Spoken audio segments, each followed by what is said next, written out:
sorry. That last one wasn't pleasant. That was Try it again. Hey, that one. That wasn't. No, I won't try it. It's too loud. It's too loud this early in the morning. What's happening, everybody? Happy Wednesday to all of you. Nice to be with you. Appreciate you getting up with us. We are with you till 10 a.m. this morning. I am Stefon Pendergast. He is Seth Payne. Good to see you again, my friend. Good to see you. Yes. I had a big vacation. Yeah, Took a nice long day off. You texted me that you got your taxes done. I did. First night vacation. Sure knows how to party, man. That's what gets the old lady worked up. I'm like, hey, I want to go take care of our financial future. Right. Okay. I filed the extension on time this year. Okay, that's a check plus in my. That's good, man. Yep. You know, you guys have been married for a couple decades now. You know exactly what makes her tick. That's good. That's good. This time tomorrow, you and I will probably have a nice little sweat working out there at Texans training, and people are going to be like, "It's dark outside at 6 a.m." No, you and I sweat at 6 a.m. out there. I'm going the Blanco route. I feel stupid for not having realized, and I needed a young man like Ronel Blanco to show me the way. So Blanco wears as many as three jerseys in an appearance because he sweats so much. Right. So I'm just going to bring out 3 or 4 shirts because we're there for our show and then practice and then press conferences and interviews afterwards. I'm just going to go ahead and after our show, I'll change my shirt, and then after the practice, I'll change my shirt. And all the players will be very impressed. They're like, look at this guy, calm, cool, and collected, not even breaking a sweat out here. So do you have like 50 shirts ready for training camp, or are you just going to be doing a ton of laundry? I'll just do a ton of laundry. Okay. I do it anyway. Yeah. I do laundry every day. Do you really? Yeah. If I work out, I don't like letting that dry fit stuff sit around. It gets stinky. Yeah. So I throw it in immediately. I have a confession. Yeah. I don't know how our washer works in my apartment. And Amy's probably nodding her head right now like, yeah, you don't know. Well, that's right, because Amy's at home all day as a housekeeper, right? Or a homemaker. No, that's right. She's got a full-time job. She teaches first grade. It's really easy, Sean. These days with the tech that's in. I've had to do it a couple of times, but total guesswork. I'm like, this button looks like it could be this button right here. And then it works, and magically the clothes get washed. And then there's the whole thing with the dryer. Oh, man, 2 machines? Are you kidding me? Yeah. I got to know how they both work? Oh, brutal. We used to have people listening, you know, some of them, if you played college sports or if you went to a fancy high school where they did your sports laundry for you. Like, we had equipment managers in college that were, like, obsessed with, I guess they were trying to save water or something. So you get these laundry bags, these pin bags, we'd call them, because they had a pin at the top. Mm-hmm. And they would pack them so tight in, and you'd get your clothes back, and it smelled like they'd never been washed at all. Jeez. Which, a bunch of grubby college kids. We don't, like, for a college kid to notice it, it's bad. Yeah. You know? Yeah, for sure. You know what saved us was when staph started going around. You get these skin infections, and all of a sudden everybody's like, hey, wait a second. Why are these guys becomes more of a priority? like a bunch of wrestlers or something. Yeah. Are you as amped as the city seems to be about training camp? I really am. I am excited, it was good because I'm on a long vacation. I sat and I had time to reflect. One day. Yes. And it was enough for me to realize, like, I'm coming back, and training camp is beginning almost immediately. Yeah, man. And even though I took one day off, Which, by the way, our boss the other day said, "Hey, Seth, I know you haven't taken hardly any vacation days at all, so you can just don't feel bad about taking some during the season." I'm like, "Well, what am I going to do? I can't take them during the season. I don't want to take them during the season." No, I just forgot. I forgot to take a real vacation. So. That's why I do laundry. By the way, Brandy lets a lot of stuff slide, but I also help out around the house. Stay on our good side. I know. I got to take notes from you. So I was thinking about the fact that the training camp was just beginning. The Texans signed another defensive lineman yesterday, and guys are going to be competing for a roster spot. Yeah. But there's so many genuine and real competitions in such a less depressing way than it's been previously. It used to be, hey, which one of these guys that probably shouldn't be in the NFL anyway is going to be... He's going to start. It's going to start for you. Yeah. Hey, how can I talk myself in to this one-year free agent that they signed in the offseason? This is there's bling out there, man. Yeah, man. I mean, some of the, not even competition for roster spots or anything, but even just the fact that Danico Autry and how he's going to be used. You've got Daniil Hunter out there, and Daniil's the fun guy to watch because even though there's not a lot of hard physical contact in training camp, he's so freakishly athletic and just moves different than other human beings. I'm excited to watch him in person. Yeah.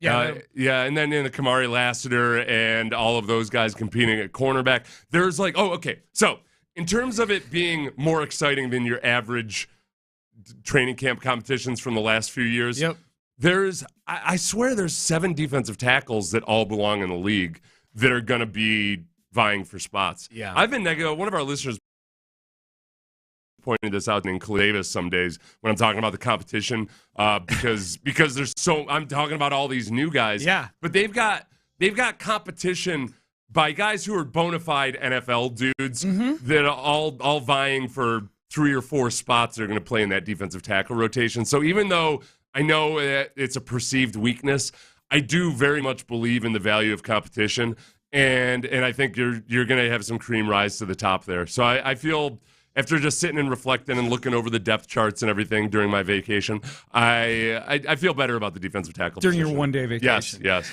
I'm excited, man. It's gonna be a lot of fun. First one for the fans is on the 23rd, which is Tuesday next week. So that'll be good to see all our listeners out there. That'll be fun. When's the Sunday night practice? Is that the second weekend? It's the week they get back from Ohio. So they play the Hall of Fame game on August the 1st, which is a Thursday. Then they're staying up in Ohio that whole week. Yep. And then they play Pittsburgh Friday or Saturday. I can't remember what day, in Pittsburgh. And then it's the Sunday they get back from that Pittsburgh game. It's August the 11th. I'm toying with the idea of going to those Ohio practices. Ooh. Which I should have told you, I guess. I might be working remotely. I got to work with Omar over with the Texans about setting something up to be able to broadcast. Bend his ear at the old media party tonight. Because they're practicing a little bit later up there, I believe, so I'll be able to catch the second half of practice and then that'd be great, press conferences and everything. For us to have eyes on those practices would be amazing. It'd be great for me to be in somewhere where it's not 98 degrees all the time. I thought the same thing about our vacation. Because as you know, we went up to Minnesota and the Dakotas and Wyoming. It was hotter up there than it was here. The difference is the evenings. You know, it does get cooler in the evenings. You go out for a walk in the morning and you're actually kind of chilly. That's the big difference. Yeah. That's why in West Virginia, I remember, it was like in July when we're trying to come up with something to talk about. That was like an actual controversy over whether it was actually cooler in West Virginia or not.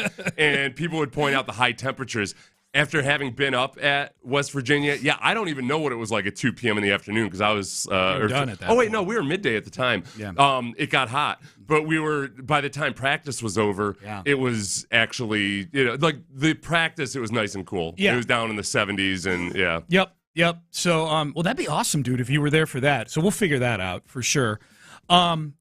I didn't watch. I had the All-Star game on sort of in the background last night while I was, doing things. Yeah, I was watching Hard Knocks. Okay, which is probably more relevant. We're going to use more of that audio for the show. Dude, I cannot wait to hear some of this. I only saw some of it on Dribs and Drabs on social media. There's a lot of two things. One is it's really cool to watch how it all works, how the sausage gets made. Yeah. I do think, and I try to be careful about this because everything's so heavily edited, so you don't know exactly how everything happened, but I do think that the Texans probably operate a lot differently in a good way than the way Joe Shane does. And Brian Daboll, thank God. Brian Daboll, one of the best parts of this episode is that Brian Daboll had have it explained to him. Dude, they're sitting in there the morning of legal tampering when it was going to begin at noon. Yeah. He's like, "Hey, Chris, can we grab? Do you have that audio yet? I sent it to you like 10 minutes before the show." Is it the one with all caps 5 hours before legal tampering? Chris has it. Okay, so this is Joe Shane, the GM of the Giants, explaining to Brian Daboll how exactly everything works. I think, I don't know where you are, but I think the priority right now is the offensive line. We do anything. Would you agree or no? We need inside players. Right. What would you say would be the number one need offensively? Just in the team. Okay, so that was a different one. That's my fault, Chris. We'll play the other one in a second. That was right before free agency began. That was right the before first legal one tampering. on your rundown. Yeah, here. That was that was right before legal tampering began. Joe Shane's asking Daboll, so what do you Like, what are your priorities? Okay. So let's just to see if you and I are on the same page here. Yeah. If we were to just be having an organic conversation about free agency, and you were to say, Sean, when do you think a GM and a coach should start sitting down and mapping out free agency? I would say, I don't know, like sometime in the middle of February after the Super Bowl ends. Yeah. This is the morning of? This is the morning of. So this is... So I kind of went through college doing that, so I can't get totally critical. But if I had a job that paid me 7 figers, I would be much more mindful. It was like Dayball woke up and was like, I've got a final today? Yeah. Go to that class. I have that dream all the time, by the way. Okay, this is Joe Shane explaining to Brian Dayball on the morning that legal tampering begins at the beginning of free agency how it all works. So it starts at 12? Yeah, we can start negotiating. When can you have a deal done? By today? Yeah, you can't announce it till Wednesday at 4. What the hell? Keep in mind. By the way, they were playing Beyonce in the meeting room, which was kind of fun. I kind of respect that. Well, yeah. that is fun. Yeah. This would be the scariest part. In a myriad of scary things about this audio, if I were a Giants fan, I'm a Texan fan, so I think this is hilarious. Yeah. If I were a Giants fan, the scariest thing is this is year 3 for Dayball coming up. Wait a second.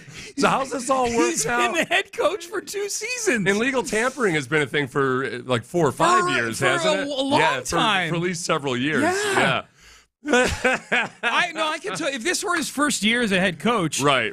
I mean, I could cut him some slack, except for the fact that it's the morning of, that's a systemic problem. Holy crap, dude! I can't wait to hear more of this stuff. Oh my god! The best part I would say about that, if I were a Giants fan, I might take it as like, well, yeah, look, they got a good relationship, and Dayball lets the GM take care of the GM stuff, and you do get that feel through these first 3 episodes of like, man, there's a big personality difference between the personnel guys and the football coaches. Dayball's football coaches are all football guys that are kind of sitting around grunting a lot and everything, and they just let the personnel people go to work. Which I think is okay. Like, that can absolutely work, but this would scare the crap out of me. Shane's having to explain to Dayball exactly what he means when he asks, like, what are your priorities? Yeah. Oh, my God. Okay, we'll have more of that later on in the show. All right, so 24 hours from training camp, as you can tell. Very, very excited. So a lot to get to on the show today as well. Sean Pendergast, Seth Payne with you. Where do executives rank C.J. Stroud? We've talked about that this week, but there's other positions that ESPN's been dropping here. I think to Seth's point that he just made about kind of scrub-ish players battling for starting spots a couple of years ago, I think this exercise that ESPN is doing with executives and scouts is very, very – it's a great illustration of where this team is right now. We'll run you through that coming up next. But first, there you go, snoring. If this were 6 years ago, that would have been – if this were 2018, I'd be sitting here right now going, well, that was me like 45 minutes ago, snoring away. To be truthful, if I was sleeping like that, I wouldn't be doing morning radio. I wouldn't be able to do it because my sleep was horrible back then. And then along came Dr. Ben Salento, fix my sleep, fix that snoring noise that you heard, fix my sleep apnea. And now my quality of life is just so much better.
M leasing before you buy. Sports Radio 610 presents Payne and Pendergast. I'm not going to lie, man. As someone who's in a job where you read a lot of articles and you're naturally immersed in NFL articles, it is really nice to click on articles and be like, wow, there's definitely going to be a mention of the Texans in here. Yeah. It was not that way for a couple of years. It was a little barren out there. Unless there was drama that popped up, and it was always of a non-football variety. Yeah. Some kind of front office drama, or Right. Jack Easterby this, or DeAndre Hopkins trade that. It was a Bill O'Brien flipping out on a fan. Of course, that's when I should credit to Bill O'Brien. That wasn't a playoff season when he flipped out on the He fans. did, yeah. But yeah, those for a couple years there, it was nothing but soap opera stuff when Right. the Texans were. Right. And now it's been, even the soap opera stuff has been because C.J. Stroud is so good and so notable. Like Right. when he's talking smack about the Colts Trash talk, linebackers, yeah. I don't know if that would have gotten picked up other than as something to laugh at. If Davis Right. Mills was out there talking smack to the Colts linebackers. Well, dude, now that would be noteworthy. But yeah, like yesterday, Seth, we're in here, Johnny Harris and I are in here, and the graphic up on the screen, and we're going to play the audio from this a little bit later. Like the lead on First Take was, can Caleb Williams have a C.J. Stroud effect? Right, Like, right. Can he actually elevate people around him? And some of Yes. these guys that we're not thinking about or talking about, like a Nico Collins or something nationally, can he turn one of those guys or a couple of those guys into more than what they already are? Absolutely. So CJ, we've been digging into this ESPN top 10. They're doing the top 10 at each position. Quarterback has gotten the most attention because it's quarterback. It was 7th on that list. If you missed it, C.J. Stroud behind 6 other quarterbacks, 5 of whom are in the AFC. Man, the AFC is going to be a gauntlet this year, man. It is blood sport in the AFC at the quarterback position. But C.J. was 7th, which I don't think you nor I had a huge problem with. Our second-year quarterback being 7th among executives out there in the league feels pretty good. I could have argued with 5 and 6 or what have you, but it's. I think even in the comments from the executives, the people that held back were very much just saying, well, we just, he doesn't have that much wear off his tires yet. We got to see exactly what he is. If you had to guess when this list comes out, why don't we get into some of the other positions here, because it's this exercise ESPN is going through, I think is a great illustration of how the roster has been fortified both through the draft and through free agency and trades and things like that. And there's still 2 more positions to get released by ESPN over the next 2 days, wide receiver today and cornerback tomorrow. I think there's a really good chance that we get at least one more Texan popping up on these top 10 lists at one of those two positions. But as far as the quarterback list goes, if you had to bet, would you bet that C.J. Stroud in 2025, when they do this exercise, is higher or lower than 7th on the list? I think that higher than 7th. Yeah, for sure. You think he gets into the top 5? I don't think I'm even being a homer in saying that. I think that, for one, Matt Stafford is above him right now. And I think, honestly, if CJ and Matt Stafford had identical seasons this year, people would put CJ above Matt Stafford. Just because, in a lot of ways, I think CJ did have a better. He's got credit for time served. Yep. So the other positions, Laramie Tunsil is the highest rated of any Houston Texan so far. Yeah. He's the 3rd rated tackle according. Again, this is ESPN polling a pretty big sample size of executives, coaches, and scouts. It's 80 people that they poll on this thing, and it's not 3rd best left tackle. It's 3rd best offensive tackle because Penei Sewell is number 2 on this list. Right. It used to be that people just assumed all the left tackles were the best tackle, but now that's changed. Now. People care, but so many of their best pass rushers are left defensive ends. Yep. You got to have studs over there. The one thing about Laramie is I think that might be a player where there's the biggest divide between how people feel about him in the league versus how fans here locally do, myself included. I think because two things. One, it's not like Laramie has been here for a long time and has been a part of some great offenses or anything. The offenses until last year were very milquetoast, including when they went to the playoffs. They were still a milquetoast offense in a lot of ways. So there's that. But then also the false starts, like the things that really stick to the inside of your cranium. It's that he is routinely a league leader in false starts, a league leader in a bad way. And often they come on really critical drives. They come in the 4th quarter. Yeah. They come against the Cowboys twice. Like all these things. And it's just so hard to get it out of your head.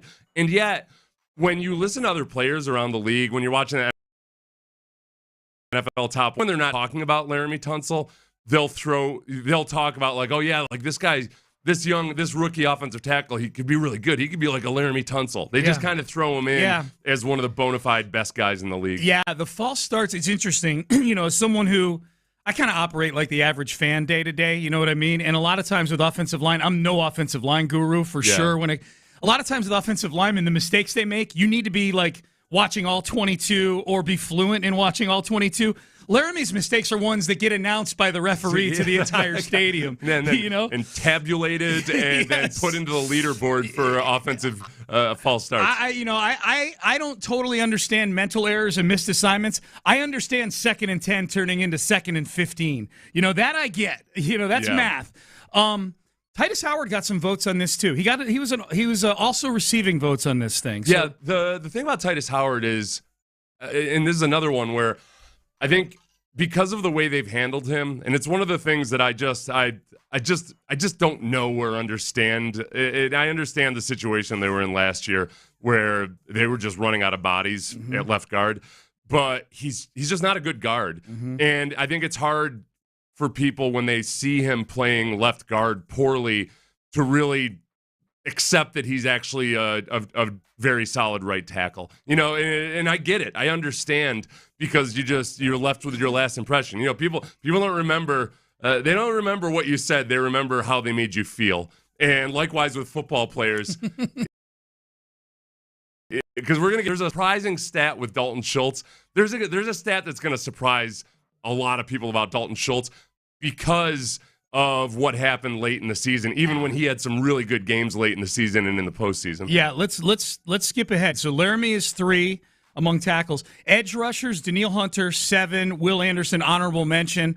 Similar to CJ, I would expect Will to get into the top 10 in this thing next year if he has a season everybody's expecting. But let's skip to Schultz since you just mentioned it right there. Dalton Schultz is rated 10th among all tight ends in the league, which I think, coming into last season, obviously he wasn't 10th last year on this exercise. This is his first trip into the top 10. That's why the Texans were able to get him on a 1-year prove-it deal. Yeah. But he proved it last year. Yeah. That was. So what's the stat? It's that he he committed 2 drops on 88 targets, one of the top clips among tight ends. And feels like more. Well, right, because they were at the end of the season. Yeah. There was one in the Browns game, right? And then there was one in the end of the regular season when they're fighting for a playoff spot. Yeah. And yet, even in the Colts game and in the Browns game, Schultz was huge and just bulldozing people. The Colts game especially. That one drive, he basically bulldozed 3 dudes to get them to midfield. Yep. But he had those 2 drops, and he made up for those drops in the game. But it sticks. It sticks to the inside of your cranium when you remember that. Other than that, he'd been sure-handed. The other thing about Schultz, I think, where I'm guilty of this until I went back through. It took him a while to get integrated into the offense. He was making some errors early on that were really frustrating. Like not aggressively chipping guys before he went out on routes. He wasn't whipping his head around when there was a blitz and he needed to be hot. Like all these things, it was frustrating.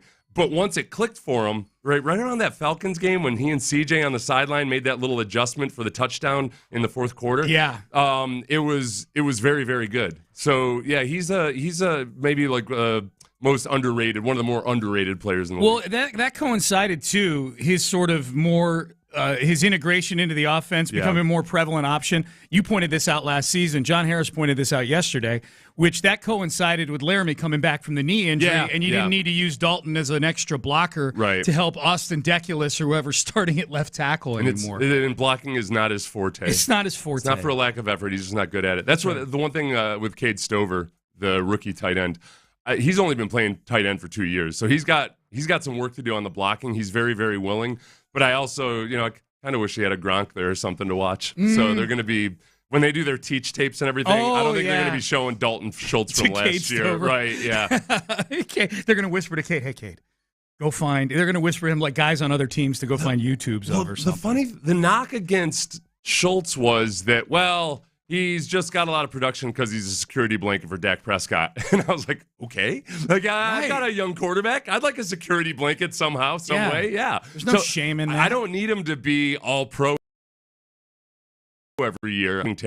You need somebody who's steady, solid, and can make the adjustments.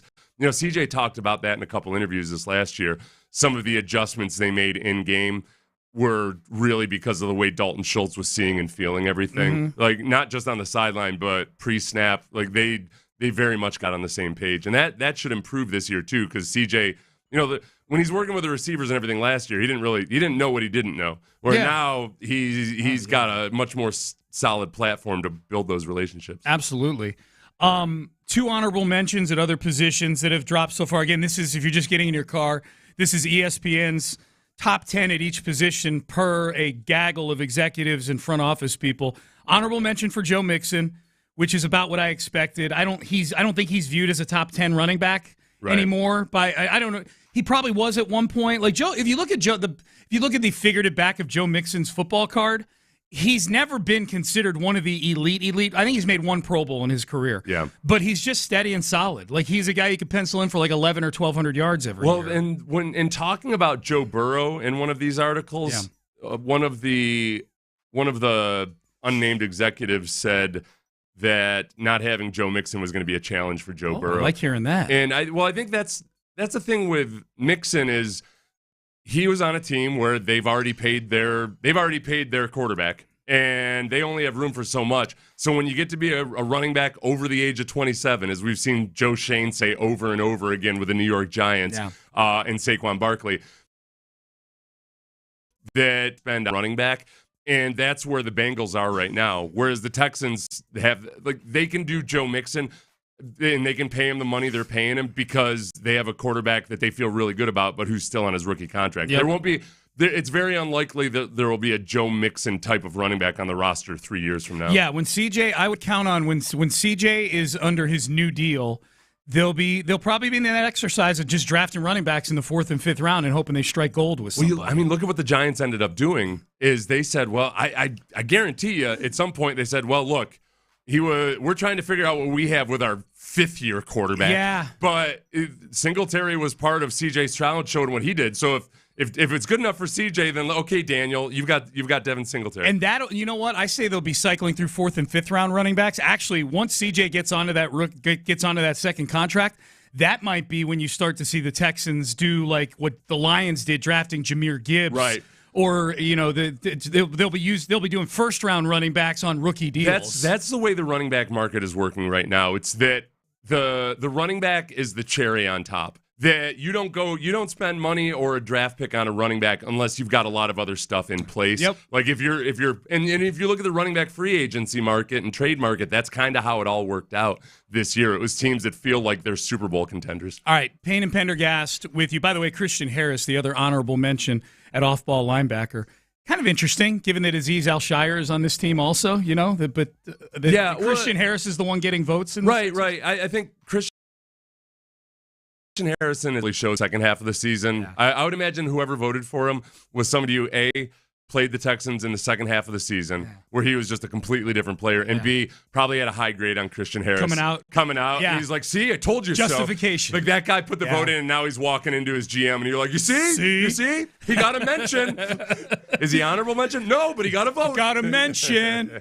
From who? Me? Yeah. All right, Payne and Pendergast with you on a Wednesday. Training camp starting tomorrow. We will be out there and very, very excited about that. Headlines coming up next. All-Star game last night. The biggest story coming out of the All-Star week had nothing to do with baseball. We've got clarity on the national anthem from the Home Run Derby on Monday. We'll get to that. Trade rumors. Trade demand, reportedly, from one of these wide receivers. I demand a trade. I demand a trade. I did that this morning. My boss is on vacation, but I texted him, like, I demand a trade. I want to sit in Sean's chair. I don't like this side of the studio. And I'm digging in. This is going to be a big issue. All right, so headlines coming up next. Hey, you want clarity on where you're going to get your brand new Chevy? It's easy. It's Bay.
Broadway in Pearland. Together, let's drive. Payne and Pendergast with today's headlines. All right, headlines. Good to be with you on a Wednesday, Payne and Pendergast. It really is. Excited, man. Training camp tomorrow. All-Star game last night. I'll admit, didn't actively watch a ton of it. Had it going on in the background. Once Jordan got his walk and they took him out of the game, I kind of lost interest in the All-Star game, especially with these players wearing these damn pajamas that they're wearing to play in this game. That was a big story last night. Like, when are we going to go back to them wearing the uniforms of their teams again? People were very upset about that. Yeah, I don't know. Yeah, they weren't even good uniforms. No, I don't get it. Yeah, baseball does a lot of stuff that's weird. A lot of weird stuff. So Jordan, I was kind of hoping they would intentionally walk him in the All-Star game. That'd be cool. That'd be respect. Right yeah, that would be respect right there. Yeah. Would that be the first ever? No, I'm sure there's been intentional walks late in the game, but yeah. Probably. In the All-Star game. Yeah, maybe. Back when the All-Star, for that period of time where the All-Star game oddly determined who got home field advantage in the World Series. It's been, intentional walks have kind of fallen by the wayside in MLB. Most teams look at it like, okay, no, it's statistically it's better to just take your chances. So it's extra respect when Jordan gets walked. He still gets intentionally walked a lot. Yeah, that's what they intentionally weekend right with Texas. I was like getting so excited. You know what? I think it was Dubon. No, it was Cabbage on second because Dubon got ejected. So he was the ghost runner. I'm like, well, that's cool. We got the top of the order coming up. Altuve, Bregman, Jordan, each going to get a crack at this. That's right. Of course, Altuve and Bregman each get out like on the first pitch. And I'm like, well, here's Jordan's turn. Nope.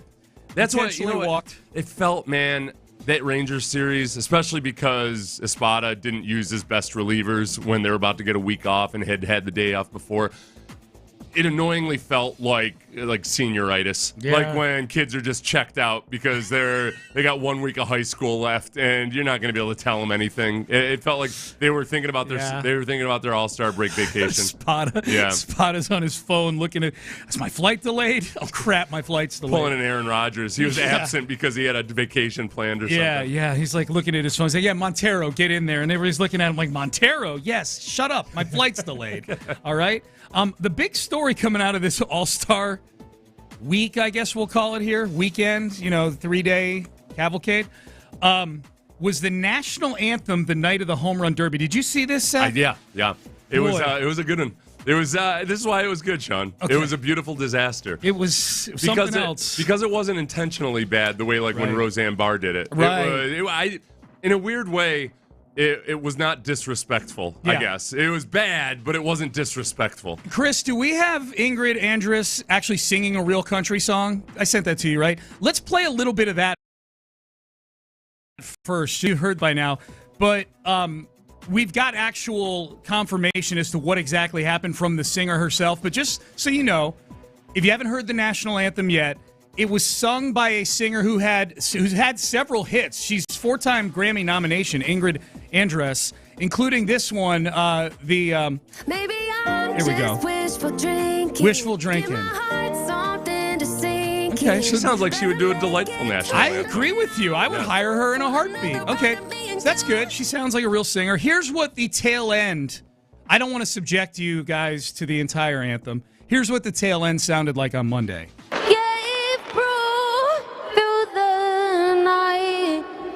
That our flag was still there. Okay, that's enough. That's good, Chris. Chris, why are you doing this to me? No, that's disrespectful. Now you're being Roseanne Barr. Yeah. You can take it down. That's too much. Roseanne Arnold. Yeah, whatever phase she was in at that point. So that was bad. And it was embarrassing, and it was the talk of the home run derby. It overshadowed the Teoscar Hernandez home run derby winning performance, former Astro, by the way. Yeah. We've got an explanation yesterday afternoon from Ingrid Andress on X, which I was surprised. She's only got like 23,000 followers on there. X is dead pretty much increasingly it's not as much political either. It's mostly just sports and conspiracy theories. And it's hard to get followers now from places you don't follow, and I'm like, well, why do I need to follow this person? And the music artists especially, they just don't care. So here's what she said. I'm not going to BS y'all. I was drunk last night. I'm checking myself into a facility today to get the help I need. That was not me last night. I apologize to MLB, all the fans in this country I love so much for that rendition. I'll let you all know how rehab is. I hear it's super fun. XO, Ingrid. She's got a good attitude about it. Well, you know what's funny? I was listening to The Drive yesterday, and this was the lead to their show. The opener of their show was about this, which was appropriate. Everybody was talking about it. Boy, they were hot on this statement from Ingrid Andress. Yeah. They didn't like it? They did not like it. They thought that it was a little disrespectful to the functionality of rehab. Oh, okay. That she would get trotted out there to do that national anthem at a time where the nation things are very tense right now. Yeah. They were hot on it on The Drive yesterday. I was like, wow, am I not taking this seriously? She probably was, especially at the All-Star game, too. Yeah. Or the home run derby, where you're just kind of, it's a festive atmosphere. Right. And she probably, Pat McAfee has Parker McCollum on with them a lot. Yeah. The singer. And they said they should have gotten Parker. Parker McCollum said this, and this is what I've seen a lot of singers say this.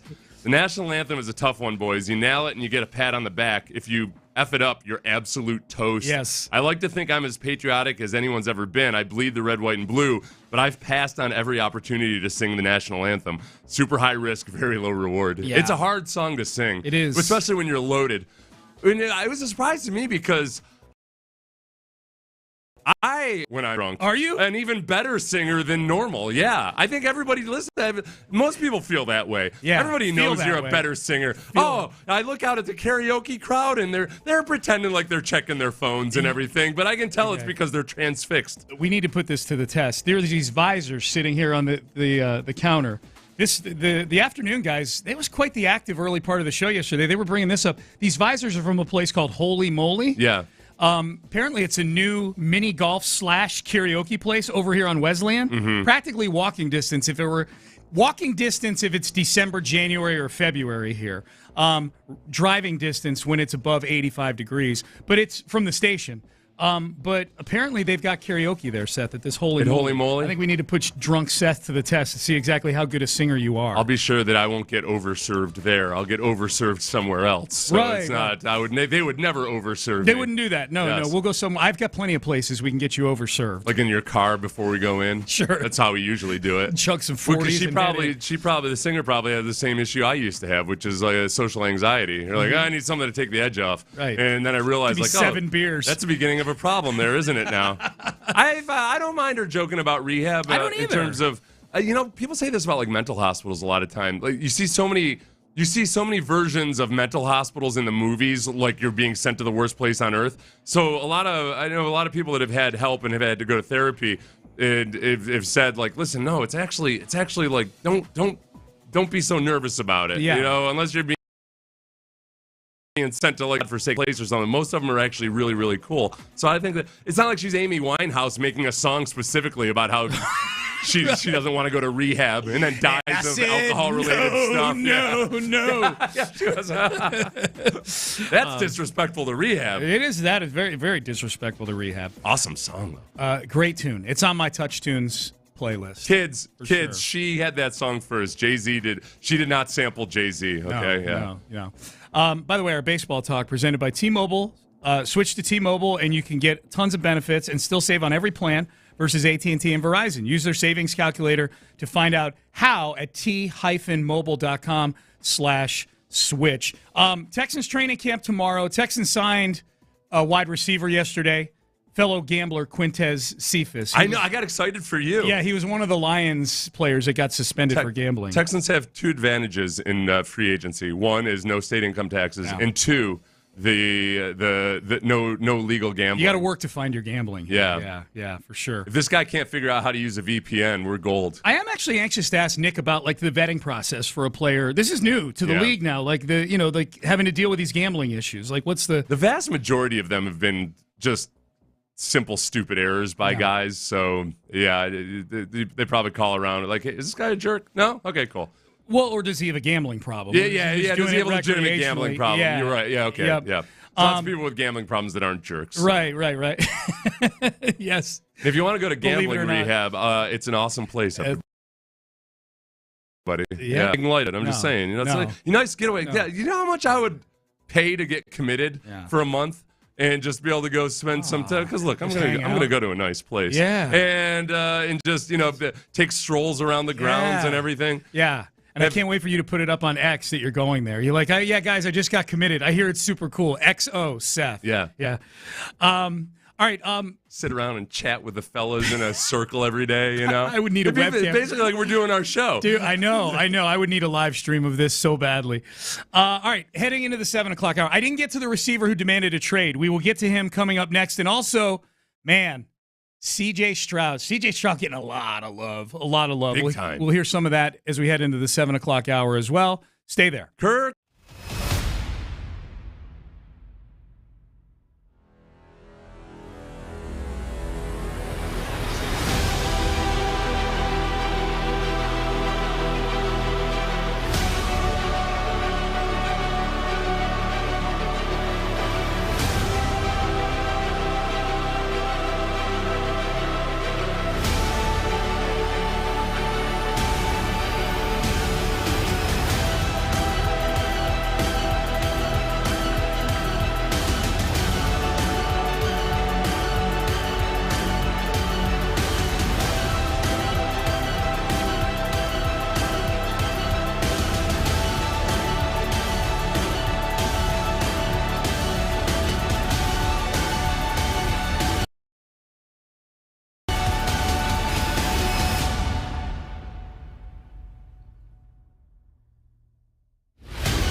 92 Houston. Insider access, exclusive content. Sports Radio 610. The Texans play here. An Odyssey sports station. Sports Radio 610 presents Payne and Pendergast. Payne and Pendergast with you, heading into the 7 o'clock hour. Good to be with you. Brandon Ayuk. Who's that? He is. You got to walk me through this, Sean. Like I've never watched football before. Brandon Ayuk will set the wide receiver position is for the 49ers. It is official. He has reportedly requested a trade from the 49ers. This is the direction this thing's been going the whole time. Brandon Ayuk, of all these wide receivers that are, I think, expecting big contracts at some point, Justin Jefferson got his, and all that's done is exacerbate the problem with the guys who haven't gotten theirs yet. Right. Because Justin Jefferson super reset the market. Yeah. Like and by all this several guaranteed million. money. $110 million guaranteed for Justin Jefferson. There's some symmetry here to what happened with Deebo Samuel a couple years ago, because Deebo Samuel had requested a trade. He did. And this time of year, it doesn't make a lot of sense for teams to trade, kind of like when it went down with the Clowney trade back when he got traded in August, because that draft pick does you no good for the upcoming season. That's right. And when you're a team like the 49ers that really, really wants to win right now, it doesn't make a lot of sense to trade away somebody who can help you win that Super Bowl. But Deebo Samuel got a new contract in July. Yeah. The funny thing was, looking at that contract, it was worth up to $72 million. We're like, now that's Ayuk would be offended if he doesn't get $72 million guaranteed. That's the guaranteed. Yeah. The wide receiver market since 2022, starting in 2022, really has just exploded. Yep. So Ayuk has officially requested a trade. We know that he recently went on the Pivot podcast with Ryan Clark, Channing Crowder, and Fred Taylor, and they asked him to guess. This is back on July 1st. Guess which uniform he will be wearing this coming season. If we say guess right now, what uniform is Brandon Ayuk wearing in 2024? If I were to take a guess, probably a Niner uniform. Probably a Niner uniform. I mean, if not a Niner uniform, probably a Washington Commander uniform. If not a Washington Commander uniform, probably a Steelers uniform. Okay, so Jaden Daniels was his teammate in college for a little bit at Arizona State. Yep. And then the Steelers are the Steelers. It's interesting because I wonder, like, is he really looking at Justin Fields and Russell Wilson in that offense as the place where he's going to go and really do everything he wants? I think I'm guessing Ayuk wants to get paid first and foremost. I think that's all. I think he's looking at the Deebo Samuel playbook. Yeah. It's like, all right, I asked for a trade, demanded a trade, whatever, and I want to, like, this is going to be the thing that sparks it, like it did a couple years ago. Where that's where sometimes I think it gets overblown when people talk about, well, the front office doesn't want to set a precedent, but it is very real. Once Deebo Samuel kind of acted out and asked for a trade and everything, and he got that contract, that's specifically what Brandon Ayuk is now thinking. Yeah, he is. The problem is the other thing that's real is the salary cap. Right. And they just extended Christian McCaffrey this offseason, gave him big money. Yeah. As you mentioned, the Deebo Samuel contract still has steam coming off of it from last year. And you know, I know Brock Purdy prospect as far as long-term at quarterback there, but there ain't anybody else walking through the door in San Francisco, and Brock Purdy is going to be done with year 3 coming up here pretty soon. There's one thing that they're not afraid to do in San Francisco. It's to trade for and then pay a quarterback that maybe is okay or not, or I'm not quite sure, but sure, or trade up for a quarterback in the draft who ends up not being that good. After their experience with Jimmy Garoppolo and Trey Lance, thank you, I feel like Brock Purdy to them probably looks like, all right, he's not our dream candidate, but he's getting the job done. Yeah, and we're $35 million a year. Yeah, $40 million, whatever it is for him, because I don't think Brock Purdy's resetting the market. But they're going to dig in on this Ayuk thing. Like you said, they're not going to trade him tomorrow. I don't think they'll trade him tomorrow. I guess the big thing that I don't even like talking about this because it feels so dirty and shady, but it's the way that some players conduct business these days. The hold-in. Does Brandon Ayuk come up with a mysterious back ailment to avoid the fines? Right. Yeah. Well, yeah. So he has a mysterious back ailment, and then he decides he's not going to play until midway through the season. Jonathan Taylor last year with his ankle. The guys just flat out withhold services, and they get away with it. Nobody's really tested it yet, and it's dirty. As a former player, I usually stick up for the players in holdouts, but not the way they're doing it these days with the hold-ins. I think, just to localize this story with Brandon Ayuk, and just looking at the coverage of it, Seth and I are in studio right now, and this is the top story on Get Up. Brandon Ayuk requesting a trade from the 49ers, and they put up a graphic there a few minutes ago, Seth. That's what I was jotting down. And the graphic below the big caption, who have signed extensions this offseason, they didn't put Justin Jefferson's name up there, but they listed several receivers who I think Brandon Ayuk is perceived to be in their class of receiver. Yeah. As opposed to Justin Jefferson's class of receiver. And the receivers they listed were A.J. Brown, who signed for $32 million a year, an extension, 2-year extension. Amon-Ra St. Brown signed a 4-year extension for $30 million a year. Devontae Smith signed an extension for, I think, in the neighborhood of $25, $26 million a year. And Jalen Waddle signed one for $28 million a year. Nico Collins' name was not on that screen. Nico signed for $24 million a year. I know Nico doesn't have the same counting stats that these guys do that we just listed here, but I do feel like Nico Collins is in the class of receiver, maybe not Justin Jefferson level, but I do feel like certainly Amon-Ra St. Brown, Devontae Smith, Jalen Waddle. I think Nico Collins is in that class of receiver, and to me, this Brandon Ayuk story just is one more reinforcement of just how good a deal that Nico Collins deal is for both Nico and especially the Texans. It was really the perfect compromise on both sides. Yeah. And I think the fact Nico understood that he doesn't have the same track record as Amon-Ra St. Brown because of injuries and because of inadequate quarterback play. He has not been putting it out the same way Amon-Ra St. Brown has. And he accepted that and he got a shorter term deal. But it's a contract that, as of right now, on a per-year basis, it's the 9th highest paid contract. That's Nico's amongst wide receivers. Yeah. And for in the game, so like 50, right? Yeah, it was really it was when it comes to guaranteed money, he's 19th highest paid amongst wide receivers. It's a good deal, man. Yeah, so. And next year, he'll be even further down the list. Yeah. By the end of next offseason, he'll probably be the 15th, 16th highest paid receiver. I agree. So the gamble the Texans are taking is that, okay, this is a guy that's had some injuries and only had one really good year of production. And Nico Collins his contract has one less year than Amon-Ra St. Brown's. Yeah. It's a good deal, man. So I don't know where this Brandon Ayuk thing falls, and I think it's interesting that ESPN on TV framed it the way they did just now by not putting Justin Jefferson up there and just putting guys like A.J. Brown, Amon-Ra St. Brown, Devontae Smith, and Jalen Waddle, because I think that illustrates, where the media views Ayuk, which is, hey, man, you're not Justin Jefferson. Yeah. You're in this next pool of guys.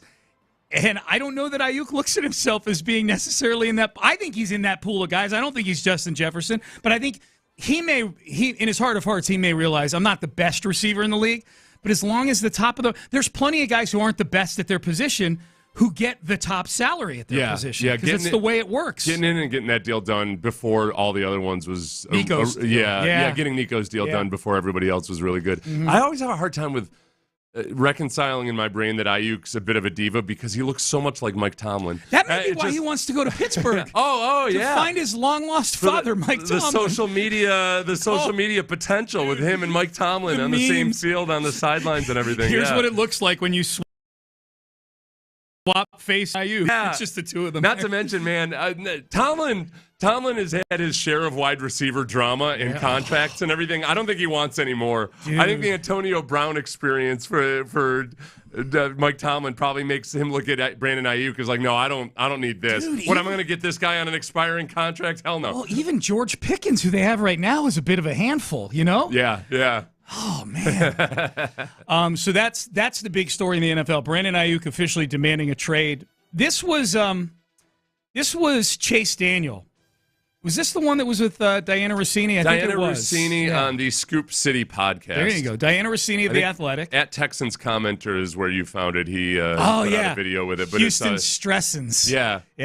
So he puts out a lot of content. He aggregates a lot of stuff. Yeah, it's a good follow, man. It's a good follow. But it's the Scoop City podcast with Diana Rossini. Yep. Here's Chase Daniel just gushing. And Chase Daniel, former NFL backup quarterback who got paid a lot of money, and I always figured must be the best dude in the world because he got paid a boatload of money without having hardly ever played football. Dude, he got like $50 million over his career for playing like 12 snaps. I think just because people liked him. Yeah. He was like Doug Peterson. Well, he's kind of pudgy. He's probably a lot of fun at the bar. Right. Doug Peterson. Exactly. Kind of pudgy, fun at the bar. Right. Good buddies with the starting quarterback and not an actual threat. Yes. But knows his ball. The thing about backup I always love listening to backup quarterbacks because they've usually been in many more schemes than guys who are starting quarterbacks, so they've seen a lot of what different guys do, and that they have to make it with they gotta be on point with everything. A lot of times they're a lot actually smarter football wise with the X's and O's than the starting quarterback. Yeah, Chase Daniel undrafted, if I'm not mistaken. Yeah. So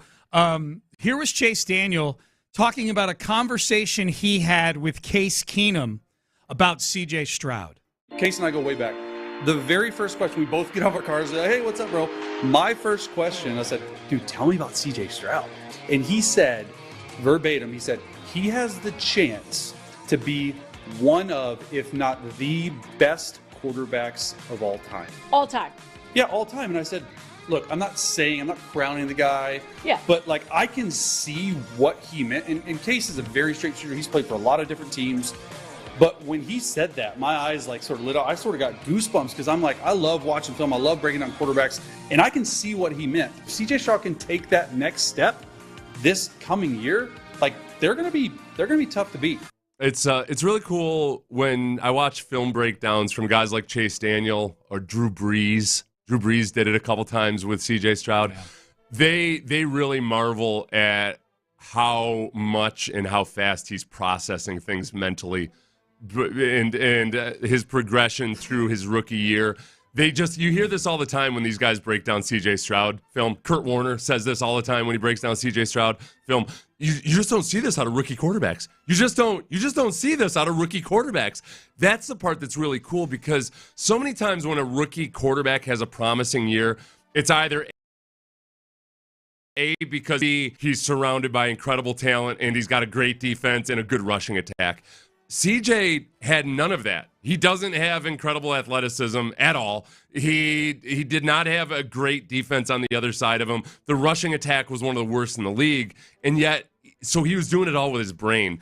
And that's where, when you're trying to figure out what you have with a quarterback and you're stuck with Tua Tagovailoa or you're stuck with Daniel freaking Jones, they're on Hard Knocks.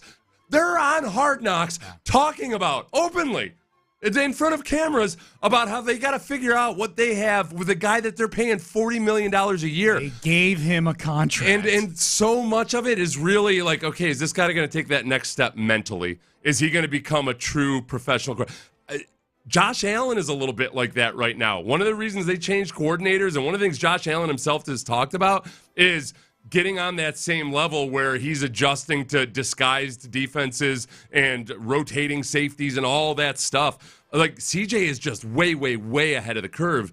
And when you combine that with his accuracy and everything else, I think a lot of veteran quarterbacks look at this and they're in their mind, they're going through every rookie they've ever played with or every rookie they've ever watched on film, and they don't see it. That's what's so exciting, because I always try to go out and find outside opinions to overcome my homer glasses, and I have yet to find a guy who actually watches film and knows what he's talking about that wasn't blown away by CJ Stroud. Yeah. Did you notice as you're talking about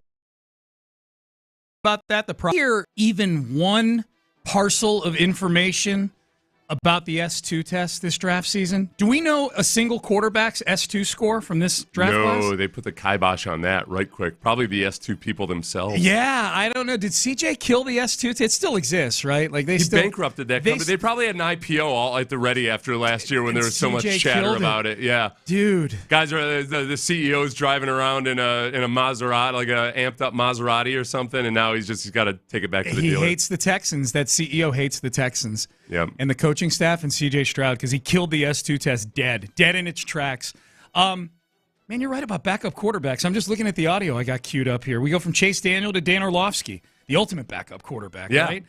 Played for like 12 different teams. This was the question on TV yesterday on ESPN. Can Caleb Williams have a C.J. Stroud-style impact on the Chicago Bears? Texans going to get an early look at this. Week 2 home opener, Sunday Night Football. Is Caleb Williams and the Chicago Bears coming to town? Here's Dan Orlovsky on why Caleb Williams will not have a C.J. Stroud-type effect. C.J. came from a much more ready X's and O intellect football-wise. When he was at Ohio State, Ryan Day, they ran a ton of pro-style stuff when it came to formations, personnel groupings, action after the snap, and pass game. So CJ stepped into a system with Bobby Slowick that he had a lot of recall from college of and really good understanding of how pass game concept. Caleb does not come from that. While Lincoln Riley's brilliant and his offense is brilliant, it's very different than what he's going to run in Chicago with Shane Waldron, who's their offensive coordinator. It's from the Kyle Shanahan and Sean McVay tree. Caleb comes from the offense with Lincoln Riley at USC, where it's RPO-centric, spread out, tempo, how many plays can we run, one-read stuff. And I think he's smart enough to get to where CJ did, but he doesn't have that baseline foundational starting point. Yeah, and that's where it's sometimes a blessing when you don't have really good athleticism. And it's not like Caleb, that's not his calling card or anything. His calling card is his arm talent. Oh, yeah. But I think coming out of a system like that, it's a big leap. I mean, Pat Mahomes went through it. Pat Mahomes coming out of college was very much behind a lot of the other quarterbacks in terms of just breaking stuff down on the whiteboard and everything. And he went to a team and an offense where the head coach was just as brilliant at teaching all of that stuff. And credit to Pat Mahomes, he figured it out. But it's not. I mean, you're walking into a graduate level Latin class trying to be fluent in Latin right off the bat. Whereas CJ had more of a grounding in it. A lot of the stuff they do at Ohio State, especially with the receivers that they did have, as awesome as they were, they're running option routes and everything where they have to adjust to coverages during the play and make decisions on the fly that a lot of those offenses Orlovsky is talking about. It's not. It's kind of the head coach is really good at getting his superior athletes matched up defensive, and this is where you're throwing the ball. Yeah, I think two things about maybe the advantage that CJ had coming out of Ohio State versus Caleb Williams coming out of a Lincoln Riley system, or even coming out of USC.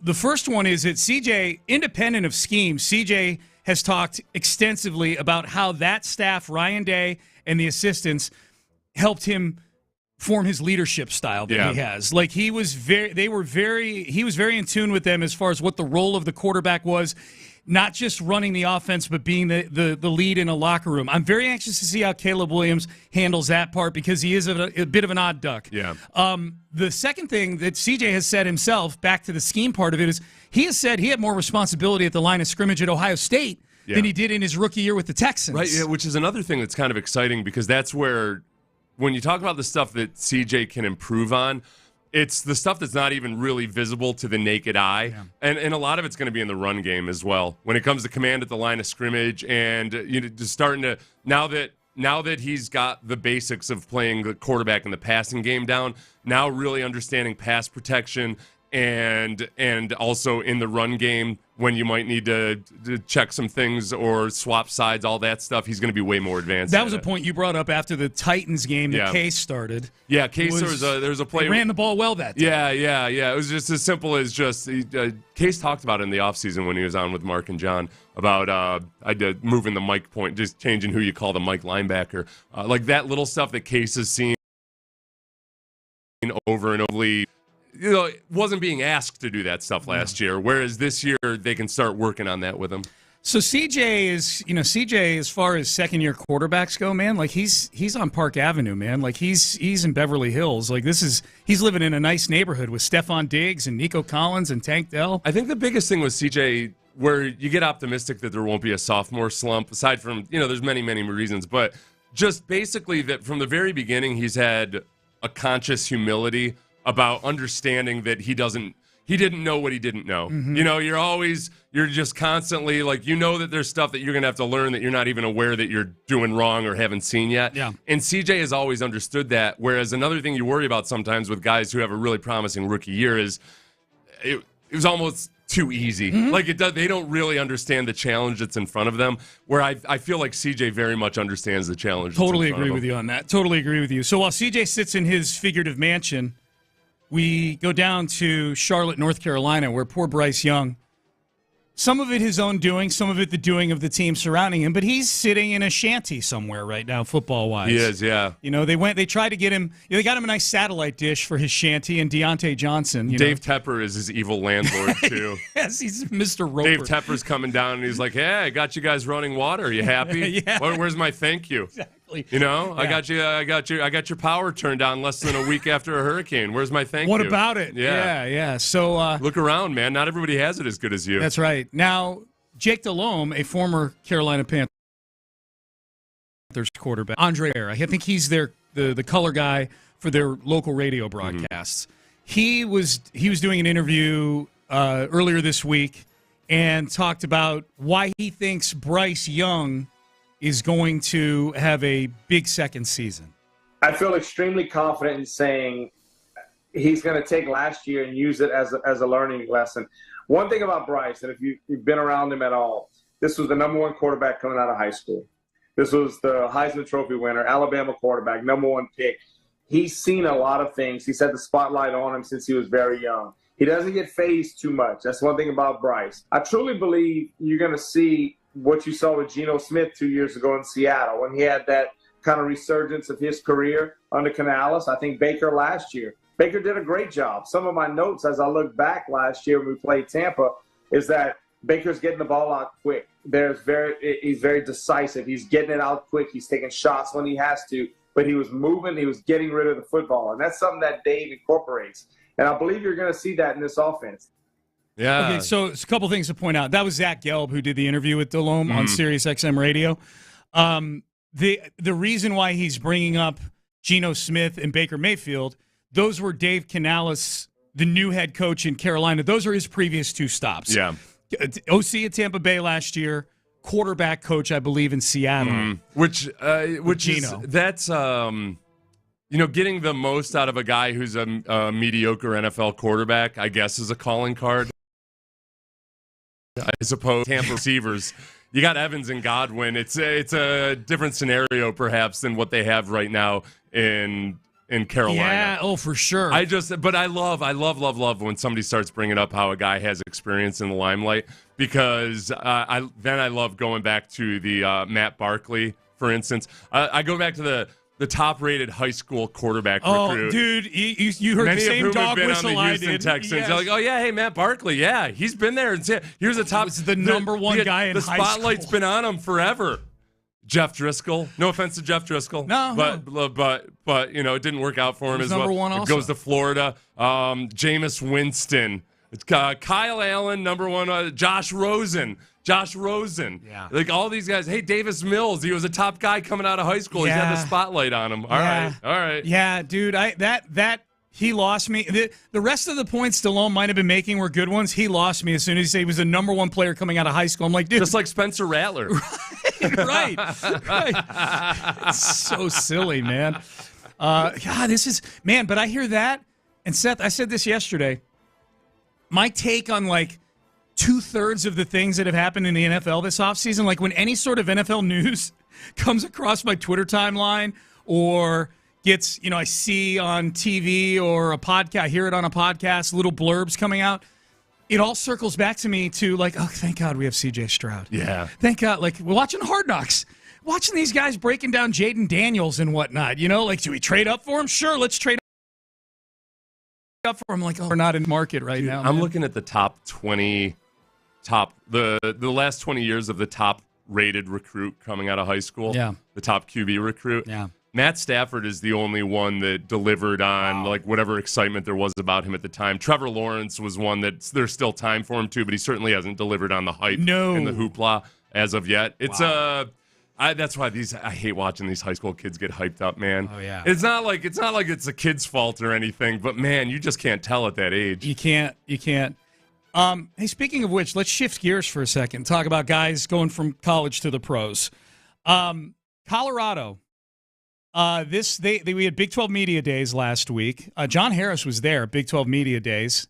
I think he ran into Shedeur Sanders while he was there. Shedeur Sanders did a media session there at Big 12 Media Days. Thank God it's not 2021 and we don't have to talk about whether how many teams in the Big 12 could the Texans actually beat. Oh, because the answer was 5. Actually, you know what? No, because they had a respectable enough defense. Yeah. For those 2 years, they would wear down in the fourth quarter, but that's they would do pretty well in the Big 12. We would be like fine Big 12. Now the SEC. Yeah, that's a whole other deal. Right. Yeah. Here was Shedeur Sanders of 4-8 Colorado talking about Colorado's role on everybody's schedule this year. I remember first media day when I was in HBCU, I said, well, we won't lose a game. I'm undefeated in the SWAC, so I already know what the expectation comes with. I know we're everybody's Super Bowl, so I'm really just, I always stay level-headed, stay grounded, because I want that guy look back and not being able to take advantage of the moment that we have right now. Okay, so he's faced the pressure of the SWAC, and he understands, and he had that success. He backed there. up his big talk. It feels a little bit like bragging about being the number 1 high school recruit. Yeah, that's like a guy that's not doing well. Not the same thing. It'd be like if. Man, what if C.J. Stroud had gotten up last year? If the Texans had a really bad season and C.J. wasn't playing well or something, and he started bringing up his college resume. Oh yeah, you know? I was a Heisman finalist twice. I was a Heisman finalist. Yeah, man. Went to the college football playoffs. Twice. Man. Did you see the Georgia game? I've faced this kind of scrutiny, dude. Everyone's Super Bowl. You're 4-8, man. Now I do think people get probably a little more amped up for Colorado just based on the chatter of everybody with not everybody. Yeah, but nobody's looking at them like they're this is the team we got to beat. No, I do think if he hadn't said what he said about winning the SWAC, I would think that maybe he just meant that there's always going to be a lot of hoopla around them. Yeah. But I would argue with that too, because by the second half of the college season, the game day wasn't showing up. Right? They were not talked about a whole lot other than when Deion would go off on somebody in a weird way. Correct. Paul Feinbaum came off the top rope on Colorado after hearing what Shedeur Sanders had to say. Here was what Paul Feinbaum, ESPN college football analyst, huge radio personality on ESPN Radio and down in Alabama in SEC country. Here's Feinbaum. Deion Sanders is the best salesman I've ever seen. I personally love the guy and for what he stands for. Graham, looking out, has a ridiculously inflated view of itself. I heard Shedeur Sanders, who's a fabulous quarterback, say last week, we are everyone's Super Bowl. Shedeur, you are not. You are an easy win nowadays. You got off to a phenomenal start last year, beating a couple of mediocre teams that had big names. And quite frankly, you haven't done anything since other than crash and burn. So I know that the media loves this story. We fall all over ourselves. But Colorado isn't important in college football. Deion Sanders is. He's a standalone person. He's one of the most charismatic people we've ever seen. But Colorado is nothing. They don't matter. They're irrelevant in the big picture of college football. This is a big year for Deion as far as, I don't know what his aspirations are as a head coach. Like, if he wants to do this long term, if he's looking to become a legendary college football coach, or if he's just looking to coach for as long as his kids are in college and then bail, like that he wanted to coach his kids and that's it. That's a distinct possibility. If indeed it's the former, that he's looking to really become a respected, legendary maybe college head football coach. This is a big year for Deion Sanders coming up. It's a big year too, because I think his perceived advantage that he had in the transfer window or the transfer portal was it was great in the first year, but then in the second year people were like, I'm getting the hell out of here. So always it goes two ways. And that college coaches just changed dramatically in the last 3 years. I could see why Saban said what he said about how it's a different job now and everything. And it's everything Saban ever says sounds like a grumpy old man. And yet it is. Whether it's better or worse or anything else, it's just a completely different job. And I think he's made enough statements already that kind of show that he's maybe not long for college football, and talking about how he's tied to his children and everything else like that. But again, I don't know if kids care about that anymore. I don't know if they look at it as like, I don't know if parents look at it like, well, this is where my kid's going to be for the next 5 years. I think the transfer portal has probably made it a whole lot less. The transfer portal has probably pushed way down on the priority list, like how you're connecting with the current coaching staff. Well, and the NIL stuff has, because that's what Saban talked about, is that parents aren't even asking about the stuff they used to ask about. It's all about how much can we get paid. You know, what's my NIL deal going to be like? Saban, boy, watching Saban on some of these broadcasts at these media days, he just looks like light as a feather, man. Like if he's not in this NIL transfer portal fray right now. He could go. I could see him ended up being kind of like Jeff Van Gundy, where his broadcasting personality is completely different than his persona as a coach. 100%. I think Belichick too, by the way. Yeah, Belichick is having a good time. Yeah, Belichick had way more fun with McAfee during the draft than I thought he would. He did. He just rolled with all of it. He's up there. He's the only guy in a suit, while everybody else is just dressed like the McAfee show. You know. Yeah. But he had fun with it. He did. I could really. I mean, everybody. You know, Caserio and anybody else that's ever been with Belichick says there's a completely different side to him. Oh, yeah, for sure. The Cougar were coming to town. It used to be, you know, like if there were a team, like you could have been their Super Bowl. You know? we would have had a Super Bowl. We had one back in 2016. We would have had one in 2024 over at TDECU. We're ready for it. We're Super Bowl ready. Did they not tell the committee, the scheduling committee, that we're ready for a Super Bowl? We're a big event city. We got the World Cup coming. We've got the World Baseball Classic coming. We can handle a Super Bowl. Big 12 schedulers. Come on now, man. Come on. Payne and Pendergast with you on a Wednesday. Texans training camp tomorrow, man. This time tomorrow, Seth and I will be out at Texans training camp. By the way, Nick Caserio is going to join you and me at Texans training camp a week from today. Okay. So Wednesday of next week. Can you tell me that morning? Put it in your calendar. I'll remind you. Nick's coming? You'll hear plenty of promo about it, I'm sure, too. But yeah, just listeners, make a note a week from now. We wanted to make sure we got him on once we had a few practices to sink our teeth into. Something to actually talk about. Yeah. We could go wrestling instead with of being him for like, 28 minutes. What's it like being a GM anyway? Yeah. I want to ask him so much about Hard Knocks. About Hard Knocks, but he's not gonna. No, he's not gonna give us anything. You know, he's been watching Hard Knocks and either in his mind, you know, not necessarily out loud, but he's making judgments about the way some things are done. But he's never gonna give a single bit of that. I think we can ask him like, how would he feel about being on that? Yeah, show? no. Yeah, there are some definite storylines. Okay, that'll be my project. You have to remind me every morning. Okay, and some of the audio we can play for him. Got it on the list. Kind of get his opinion about it. Got it on the Seth list right there. All right, Payne and Pendergast. You know, we've talked about CJ. We've talked D'Amico Ryans. We've not talked much about D'Amico this morning as we get you ready for training camp starting tomorrow. One prominent national pundit, we have his audio a lot on this show. Where does he have D'Amico ranked among head coaches? Do we agree with this? Does D'Amico rise or fall after 2024? That is coming up next. But first, YellowRoseDistilling.com. Having a nice little yellow rose. I sprinkle a little yellow rose.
Twin Peaks Studios, Sports Radio 610 presents Payne and Pendergast. Dude, I'm getting all this audio organized from Hard Knocks. There's so much good stuff. I was trying not to flood you with stuff, but then as I'm playing it in here, like there's stuff that I didn't put in, I'm playing it, and you're like, what's that? Yeah. It's so good, dude. It's really good. This is a basic impression, I think. I think most people probably feel this way. I'm not actually reading all that much about it or anything. I don't want my opinion polluted by others. Yeah. I think it's pretty obvious throughout all of these first three Hard Knocks that Joe Shane, the GM of the Giants, did not really want Saquon Barkley back, including the fact that they made Devin Singletary an offer before they even officially turned Saquon Barkley down. But he's trying to soft pedal it because the owner doesn't want to lose Saquon Barkley. So all of it is, it's this balancing act that GMs have to operate on sometimes when you got to manage what the owner wants versus what you're saying to agents and everything else like that. But I don't think he ever had any intention of re-signing Saquon Barkley. This Hard Knocks is so much more fascinating to me than training camp Hard Knocks. Right, yeah. Because in training camp Hard Knocks, you're getting, you get all these like feel-good stories and everything, and you get some emotional moment. Even that's not usually the bigger name guys. Where in this Hard Knocks, they're talking about Saquon Barkley. Dude. They're talking about Brian Burns. They're talking about Daniel Jones and making decisions that affect them. So even though the players themselves aren't involved much at all, it's high profile, high tension stuff. It's really cool. And they're dishing. Yeah. You know, Brian Daboll is sitting there going, yeah, I'd trade up for Jaden Daniels. Like, bro, what is Daniel Jones thinking about this? Yeah. Right now? You know, watching that. Yeah. It's good stuff. It's really good stuff. Yeah, and like with Malik Neighbors, who they ended up drafting, you're seeing the way they're discussing his pluses and minuses beforehand. Yeah, it's really the way they arrived at the decision. It's really cool. So we'll have some of that for you coming up in the next segment. And with any of that audio, I always go back to how would you feel if you were a fan of that team watching them operate? So look at it through that prism. We'll get to that in just a little bit at the top of the hour. By the way, Adam Schefter tweets, Texans, rookies, and veterans report today to training camp, making the Texans the first team to have all its players in camp, ready to start preparing for the upcoming season. It's go time. Take that, Bears. That's right. Bears could have showed up earlier. Take that, Chiefs. Yeah. Because I believe the Chiefs and the Ravens also have exemptions to start early for some, or they're starting earlier for some reason. Are they playing internationally? No, I think, I don't know why they have an exemption. I saw the 4 teams that are allowed to start early are the Bears, Texans, and the Chiefs and the Ravens. And I don't know why it is, but I would say this even to the Chiefs, because I think the Chiefs, Super Bowl champs the last couple of years, they're sort of the tone setters in the NFL. Not really. The season doesn't start till the Texans get to training camp, man, and now it's go time. Okay. Mm-hmm. Colin Cowherd yesterday did his rankings of the top 10 coaches in the NFL. Did DeMeco Ryans sneak into the Cowherd head coach top 10? Number 10, I know he doesn't have a big resume. Damn, I think DeMeco Ryans is great. I got to tell you something. I was told by people in the building at San Francisco, they thought his second year on the staff, they thought he could have been a head coach. And he was just out of the league. I'm sorry, but to take a rookie quarterback to build a staff, when I watch Houston play, I think they squeeze every ounce out of their talent. I don't love defensive coaches. That dude is dialed in. That is a culture creator. He's got, you know what he reminds me of a little bit? He's got some McVay.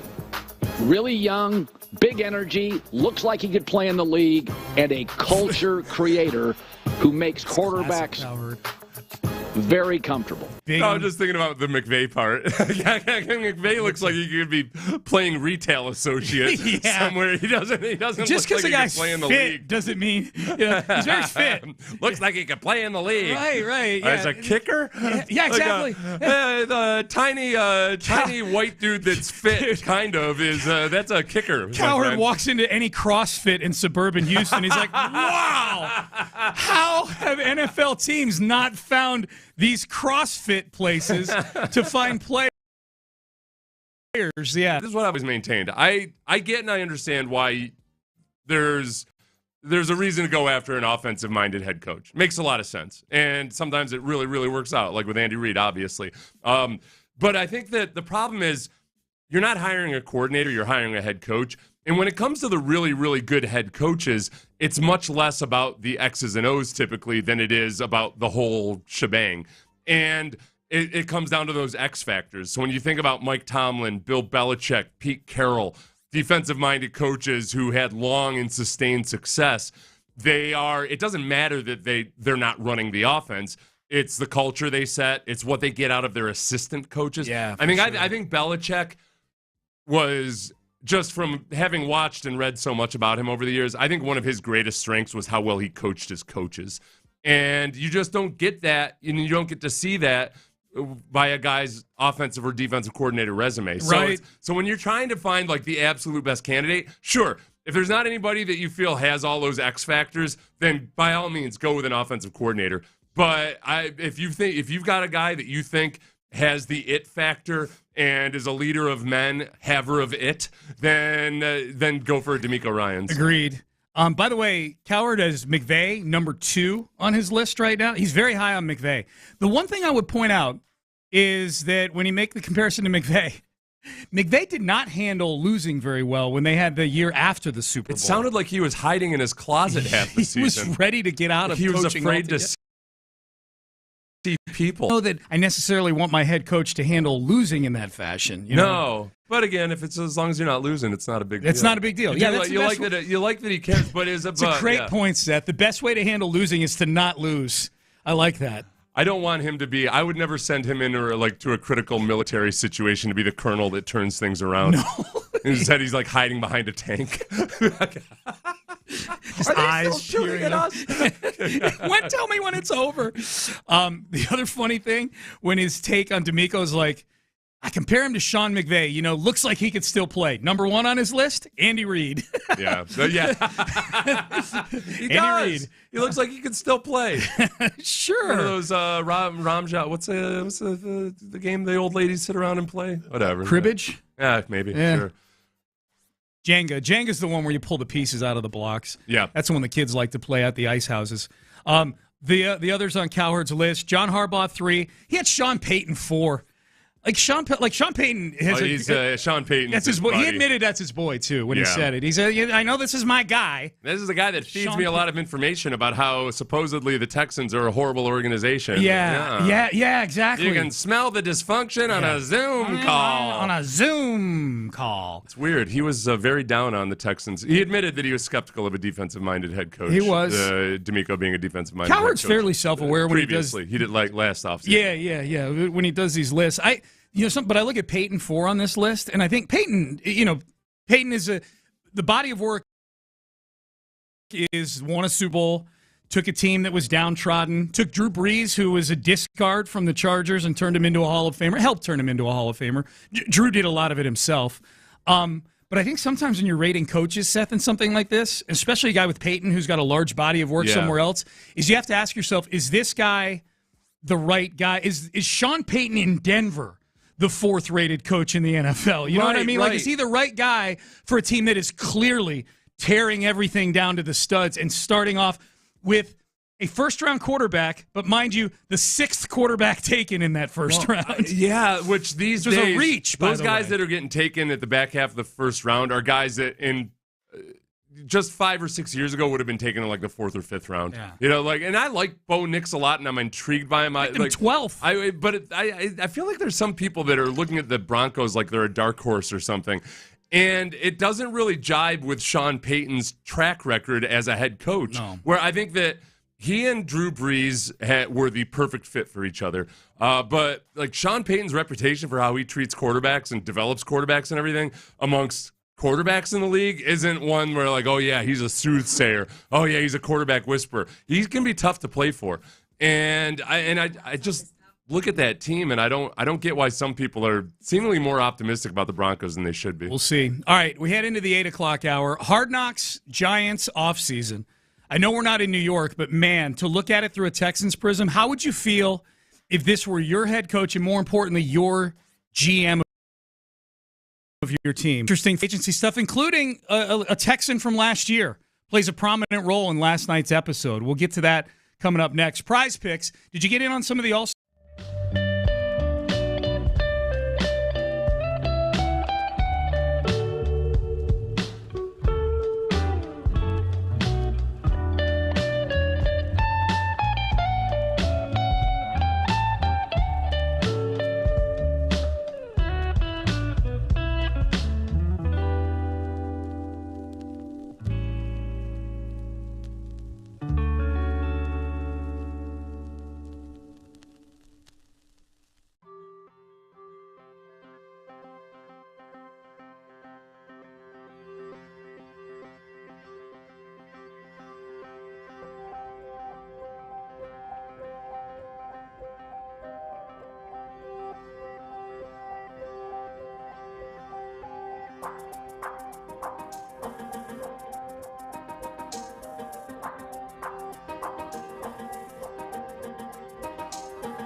Sports Radio 610 presents Payne and Pendergast. All right, off-season Hard Knocks.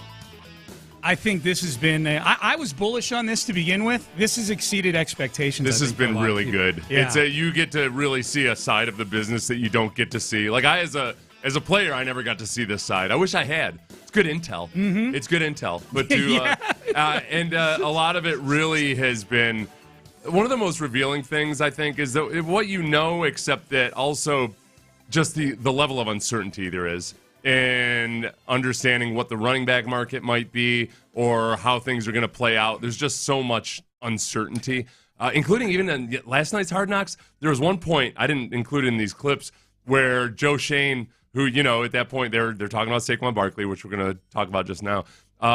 He gets a text from somebody saying that the Eagles are out and Chicago's pushing hard. All right, well, those guys are getting the same bad information that we do as fans. Eagles are out. That's where he ended up going. Eagles for are the out. best deal in free agency. Yeah, twice as much $15 million a year. Twice as much guaranteed money as Josh Jacobs. So you set up this first one. This first one is I labeled this Joe Shane forgets to pretend that the Giants might match Saquon's best offer. Okay. So the first couple not really episodes, playing the game, eh? It's very much felt like there's some people in the Giants organization that really want to keep Saquon Barkley. John Mara, the owner, especially. Really, really. Yeah. John Mara, the old leadership by walking around? Yeah. John Mara seems to have leadership by moping around. He's just this big, dopey, third-generational wealth. Man. You know how rich John Mara is? His dad's name was Wellington. That's how rich John Mara is. Yeah. But he really doesn't want to lose Saquon Barkley. But you can tell that John Mara is allowing Joe Shane to make his decision. And it feels like the entire first two episodes and on into this one, that Joe Shane really doesn't expect or even want Saquon Barkley back. But he needs to act like he is. So this is Joe Shane talking to Saquon Barkley's agent. I mean, just again, this was kind of the whole point, was you go out, find out what it is, and I'll just say, yeah, we're not going to be able to do that. Or yes, we can. So he pauses and says, or we might match it, sure. He had a couple moments like that in the first couple episodes too, where he was talking about it like it was a foregone conclusion that they're not going to make an attempt at Saquon. The conversation he had with Saquon, which I don't think we have in this sequence of cuts here, but there was a conversation he had with Saquon, the one where he goes, can I get your word on that? Yeah. That you're going to let us, at least he did that again here too. It was, But even during that conversation, he starts thanking Saquon to be a Giant anymore. It was good on his part, if he was conscious of the cameras rolling, that it does make Saquon look, or at least you could perceive it as Saquon being the bad guy, because he gets him to say, I'll come back. And he said, I can hold you to your word on that. Yeah. Now, ultimately, the Giants didn't even try to match the offer. No. So this was one that jumped out at me. This is Joe Shane, the GM, and John Mara, the owner, in Shane's office talking about free agency. And this is one of multiple times during the course of these first three episodes where Mara has expressed not only his desire to keep Saquon, but his fear that he's going to wind up in the division. Yeah. Here's Shane and Mara chopping it up. What's the latest? Just on the Saquon thing. I just got a text that Chicago's driving the price up and Philly's out. I don't know if that's true or not. Which I don't know. I'll make a couple of calls. I don't even know if that's gonna happen, but I'm gonna have a tough time sleeping if Saquon goes to Philadelphia. I'll tell you that. As I've told you, just being honest. I've been around enough players, but he's the most popular player we have by far. Yeah. Yeah, that part from an owner's perspective too. I think you see that dynamic of most popular player. We're trying to win. If I'm a fan, honestly, even if I love Saquon Barkley, I'm I don't want you to be concerned about who the most popular player is. I want you to be concerned with winning a Super Bowl. I'm with you. I'm 100% with you on that. Jim Crane would have fired Joe Shane after free agency. To be clear, I appreciate Joe Shane's strategy. Yeah. I think that he looked at his team and felt like they had too many needs at other positions, like pass rusher. They trade for Brian Burns, all that, and they stocked up on offensive linemen and free agency. I like what his strategy was.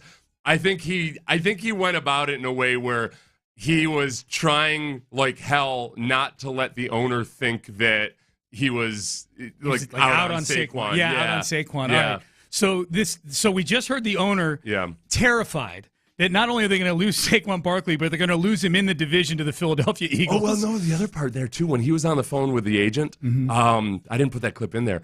He said that the decision might be above him.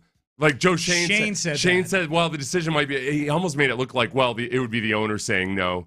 If it was... Which is the opposite. Yeah, the opposit. The opposite. And Shane's got to be skating on thin ice. Shady, man. Yeah. Yeah. So, Chris, I moved this one up. This is so we just heard the owner talk about how he wouldn't want to see him in the division. This is after Joe Shane tells Saquon Barkley's agent, he's talking on the phone with his agent, he's saying they can't match the offer. Listen to him at the end. Again, we're not gonna go there. We're out. Is it in the division? I'm trying to prepare myself mentally for what's gonna happen. I mean, that's all. It is. It's to your hated rival. I tell you, like between. I know they spend 18 hours a day during free agency doing it, and that was just one of what were probably 13 conversations they had between him and the agent that day. Between Shane asking Saquon, can I have your word on this? Yeah. And can you tell me if it's in the division? You know, like, can you tell me where? If I were Barkley's agent, I would have savored that moment. Oh, like Joe Shane looks weak. Multiple times, Joe Shane is like, I can take your word for this, right? I can take your word on this. Treating him like he's trying to sell him a beat-up used car or something. Then, yeah. And it's interesting. I'm curious your thoughts. As a former player, I'm curious your thoughts. And we've got a couple more cuts we're going to play. But as long as we're talking about that, about like and this isn't Joe Shane's fault that it comes across this way, but like how many of these guys on the whiteboard at the Senior Bowl or the Combine knew that they were going to be on Hard Knocks? Right. You know, how many of these players, Saquon Barkley, at the end of this conversation, does he know that this thing's going to wind up on HBO? Yeah, because they don't have to. They weren't playing the agent's voice or anything, so it wasn't like they were recording his call or his part of a call. I just feel like if I was a player, either a soon-to-be NFL player or a current NFL player, and now I'm finding out in July that my conversations are being put out there on HBO. I'd be like, what the hell, Well, the thing, too, with the Jaden Daniels one, I watched that several times. They made it look like Jaden Daniels was an idiot, and he wasn't at all in that moment. Like, they had already discussed the way that it was cut up and everything. It made it look like Jaden Daniels didn't know what he was talking about, and that really wasn't the case in that instance. But when it gets put on social media and everything, it actually was. So Devin Singletary is part of the storyline. Yeah, I just thought this was nice from a Texans fan perspective. So Brian Daboll, who would have had Devin Singletary in Buffalo, that's right. Joe Shane is talking to him about whether they should go after Devin Singletary or DeAndre Swift. Motor. Yes. Motor for 5 or Swift for 6? You're okay with Motor? Yes. Okay. Yeah, there you go. Swift ended up going for 8 to the Bears. Oh, okay. Yeah. Now, but the other key thing about this, again, this is where Shane's trying to play it both sides. $8 million, by the way. The 5 and the 6 they're talking about, there are millions of dollars. When they're showing before free agency begins, or before the legal tampering period begins, they had already made an offer to Devin Singletary. Before he ever, and I don't think this is just the way it was edited. This was the actual timeline. They had already made an offer to Devin Singletary. There's no way in hell they were going to pay Devin Singletary $5 million and also bring back Saquon Barkley at whatever they had to match. And yet he's telling the owner, like, oh, I don't know, I just don't know if we're going to be able to make it work. Yeah, there's a lot going on here where I feel like this series could create a ton of mistrust between GM and owner, between GM and staff, certainly between GM and some players, GM, the team and the quarterback, head coach and quarterback. Yeah, I don't know if I would. Do we want this thing anywhere near the Houston Texans, this franchise? From a voyeuristic aspect, God, yes. Yeah, but I'm with you on that. For what's best for the organization, I don't think so. I don't think so either. I don't think so either. Man, I can't wait to ask Nick Caserio about Hard Knocks and do you want this in the building? See how quickly my face. I don't know. He's way more loose and open with the media than we ever would have anticipated. He is, yeah. In those first couple of years, he's all over. He's calling into Rome. Goes on McAfee, has a good time. Calling into Rome like a caller, like he's driving around in his car and he heard something. He's like, "Hey, Romy, thanks for the Vine." First time, long time. Yeah. Nick on a mobile. Yeah. We got more Hard Knocks here? Yes. Okay, give so me more. This is where I think I feel like this wouldn't happen with the Texans. And I'm trying not to crush Joe Shane because these things are so heavily edited and everything. You never know exactly how it works out. But this isn't even a Shane thing. This is just him and Brian Daboll speaking the morning that legal tampering begins. The morning of, this is Joe Shane explaining to Brian Daboll how free agency works. So it starts at 12? Yeah, we can start negotiating. When can you have a deal done? By today? Yeah, you can't announce it till Wednesday at 4. The average fan is pretty in tune. This with is that. more of a Daboll thing than for sure. Now, if I were a Giants fan, I'd say, "Oh, it's good." You know, Daboll lets Joe Shane cook. Yeah, Daboll's just gonna. He says, "You buy the groceries, and I'll cook the dinner." I just want to call him a ball plays. But I don't know how many people listening right now didn't already know that that's how it works. Exactly. I know. Don't be ashamed if you didn't. You're not getting paid millions of dollars a year to be an NFL football coach. Don't work as an NFL head coach. But Daboll not even understanding how the legal tampering period. Okay, so this is again hours before the Giants were about to go out and sign a bunch of players or agree to terms with a bunch of players. Yeah. This is the question that Joe Shane asked Brian Daboll. I think, I don't know where you are, but I think the priority right now is the offensive line. We do anything. Would you agree or no? We need inside players. All right. What would you say would be the number one need offensively? Just in the team. Dude, I'm telling you right now. I'm going to tell you right now. My wife asks me, with a much bigger cushion of time frame, what we need for groceries that day. She'll ask me in the morning, what do I need to pick up at Kroger this afternoon? These are two guys that are shopping for multi-million-dollar football players. They've been hanging out at the combine together and everything, and he's like, I just want to know because I don't know. What do you think the priorities are? Joe Shane's like, what do you think we need? And Daboll's like, well, we're out of cheese. We could use bread. It's like I told you before. It seemed like Brian Daboll had woken up and found out he had a final that day. Dude. You know, like in college, he just rolled out of bed, he's hungover, and oh, that's today? Dude, oh. Here's the question. Do you think DeMeco Ryans knows how the legal tampering period works? Yes. I think he knew how it worked when he was a player. Yeah. If I had to guess. You know? Like, DeMeco's just so smart, man, and in tune with everything. Well, and then also just that probably had some conversations about where he thought the most important areas of the team were more than 3 hours before free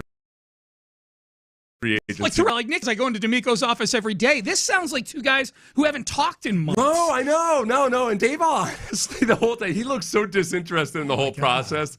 And there's one thing that's good about this show is you do kind of see the personality difference between the front office guys, the personnel guys, and the football coaches. Because Daboll's staff, he's got a bunch of football guys on there. They just kind of grunt. The defensive coordinator just kind of grunts his way through everything, which I like. That part of it's cool.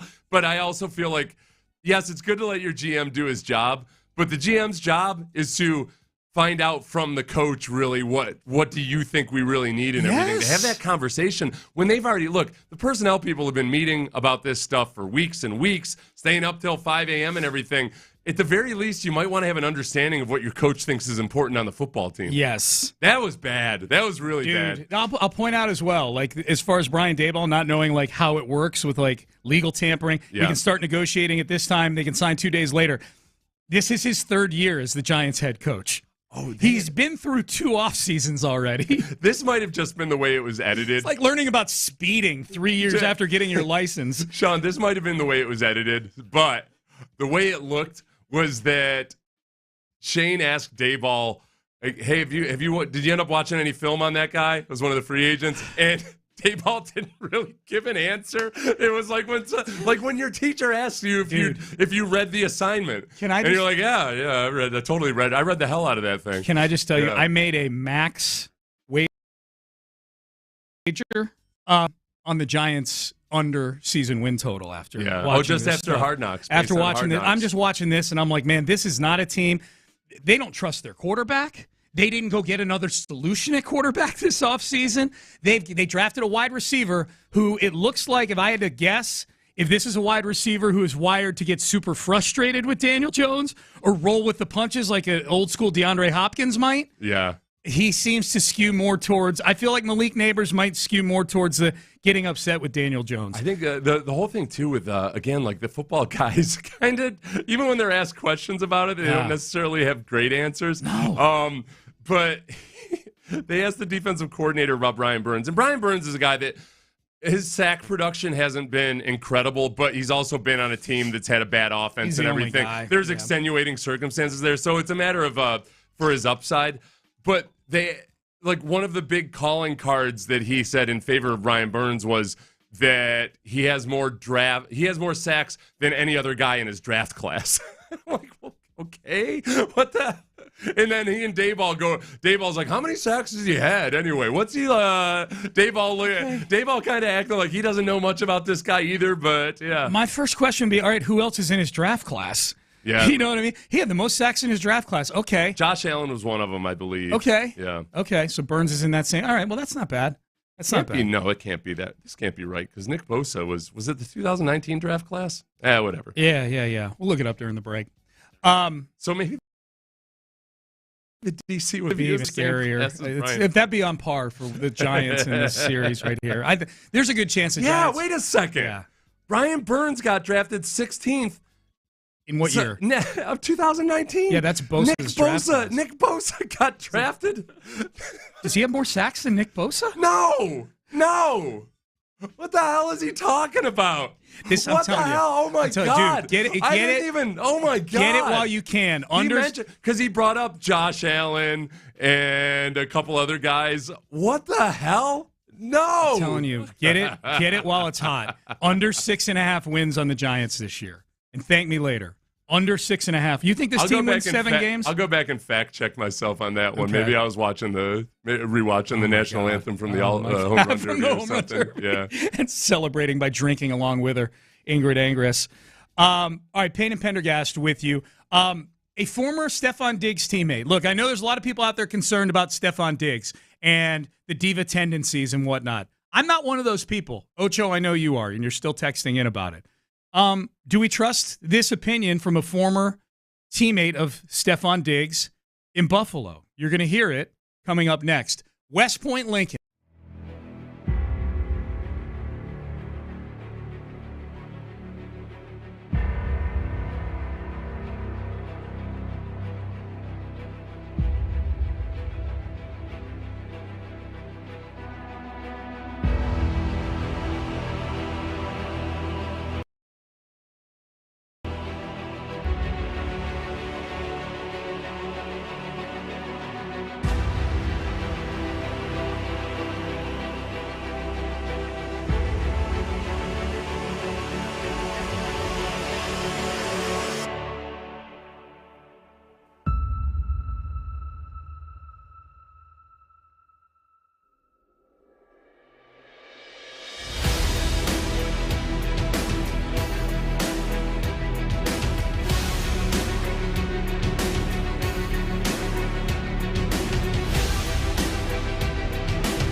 test limits.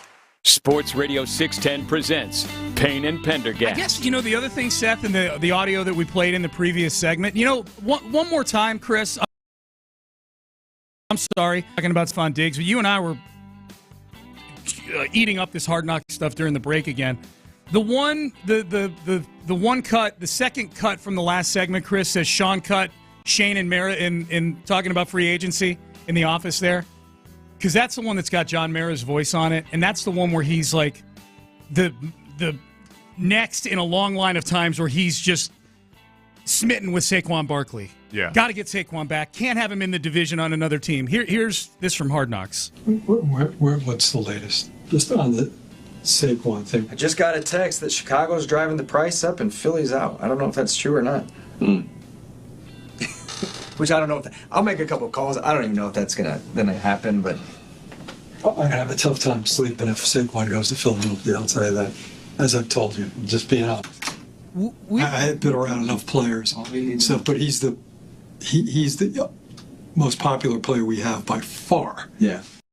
The other prism to look at this through as a Texan fan, like I think Nick Caserio operates very differently than Joe Shane, the GM, which is a good thing.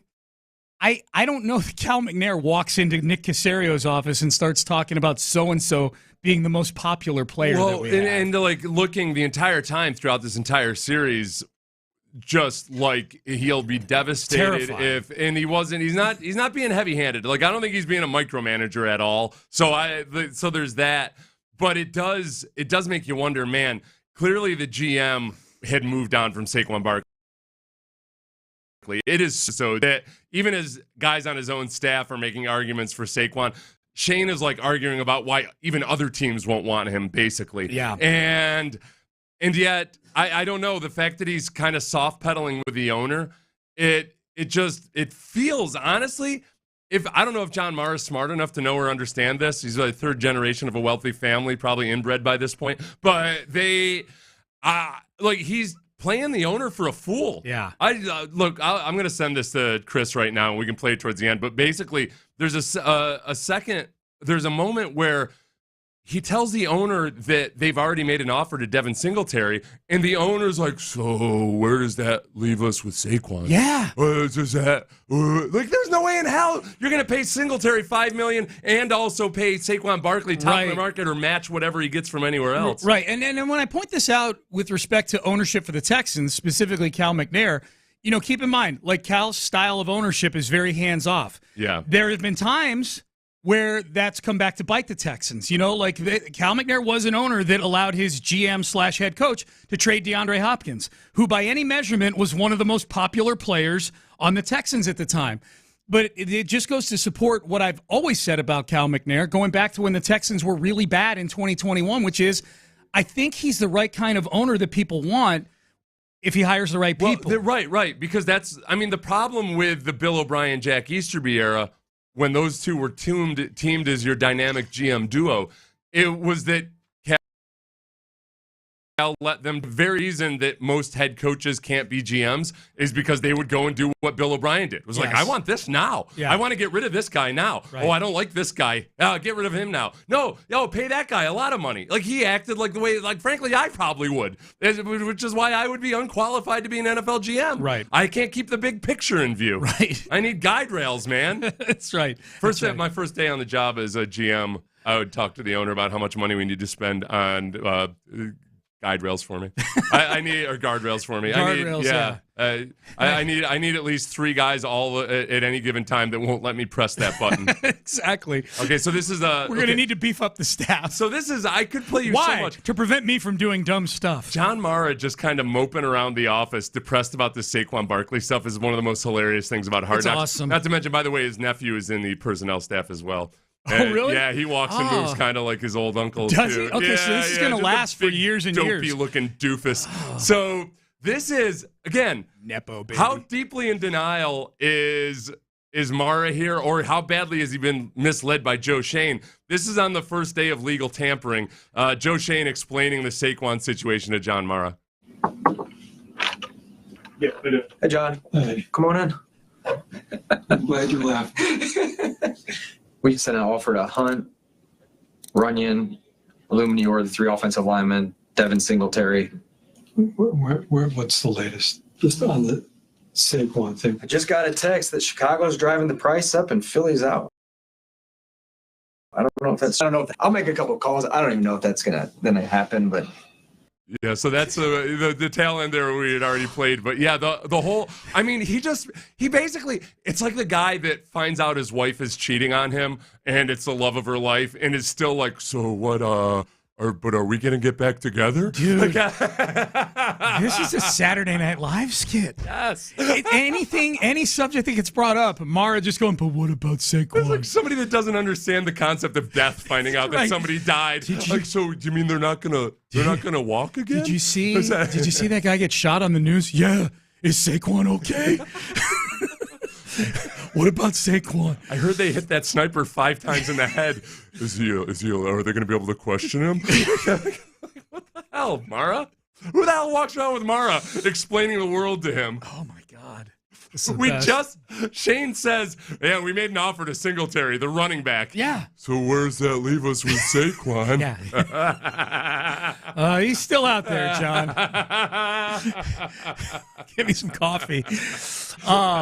Here was Deion Dawkins. What was this from, Seth? The Deion Dawkins on Stefon Diggs. Oh, this is from Coward. This is from Coward. This is from Colin Coward, yeah. Coward. Deion Dawkins. I sent it to you, but I don't know where it was from. Well, I remember the visual now of Deion Dawkins sitting like a minion on that couch as Coward hovered over him like a gargoyle, asking him questions about Stefon Diggs in that Coward studio. He's being judged for war crimes.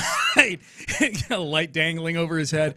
If you're looking to feel good about the Stefon, about the behind the scenes, here is Deion Dawkins, teammate of Stefon Diggs for the last several years, saying he's one of the best teammates I've ever had. Like, more so just a deep breath. It was just like, all right, like Steph was a great teammate. Like Steph probably like one of the best teammates that I've had. Like seeing how he prepares for a game, how he treats his teammates, how he executes his passion. And I think what the world mistakes of what they're calling drama is just the passion that he has for the sport. Like, I don't expect anybody to be happy with losing. Like, and we're all not frantic, but like we're all at that height of emotions. Like, it's an emotional sport. Yeah. And Steph is an emotional guy for the things that he loves, and football is one of those things. And I think we're gonna miss him. We love him, and if it was time, Brandon Beane has all those keys. Like, we don't control any of that. I was sad to see him go, but I'm happy to see him smile. And, he's smiling, and he'll be a great player wherever he goes. And I'm just glad that, like, we got to take a shot at it with Steph. And then John Mara said, could we sign Steph? He pokes his head out from behind the couch in Coward studio. Hey, I hear you talking about Steph. What about Barkley? Do they still play the Eagles twice a year? I don't want to see that. Poor Mara, man. Like, that was his big. On just back and forth. He's like, he looks like he has a back issue or something, but it just gives him the impression of just this dullard wandering around the office. Incredible. Yeah, I own this. Incredible. All right, let's focus. Diggs. Yeah, okay. So as far as Diggs goes, yeah, it's funny as he was talking about Diggs and how much he hates to lose. There's a part of me that's always like, yeah, okay, there's different. Just because throwing a tantrum isn't the only way to show that you lose. Sometimes when guys get really dramatic in bad situations, it's more about them wanting the world to know that they care, more so than it is about genuine frustration. But it does remind me of when Andre Johnson was a young man and Jeremy Shockey was still a young man as well. And obviously Jeremy Shockey was taking the league by storm in a Hall of Fame game, ironically enough, where the Texans will play this year.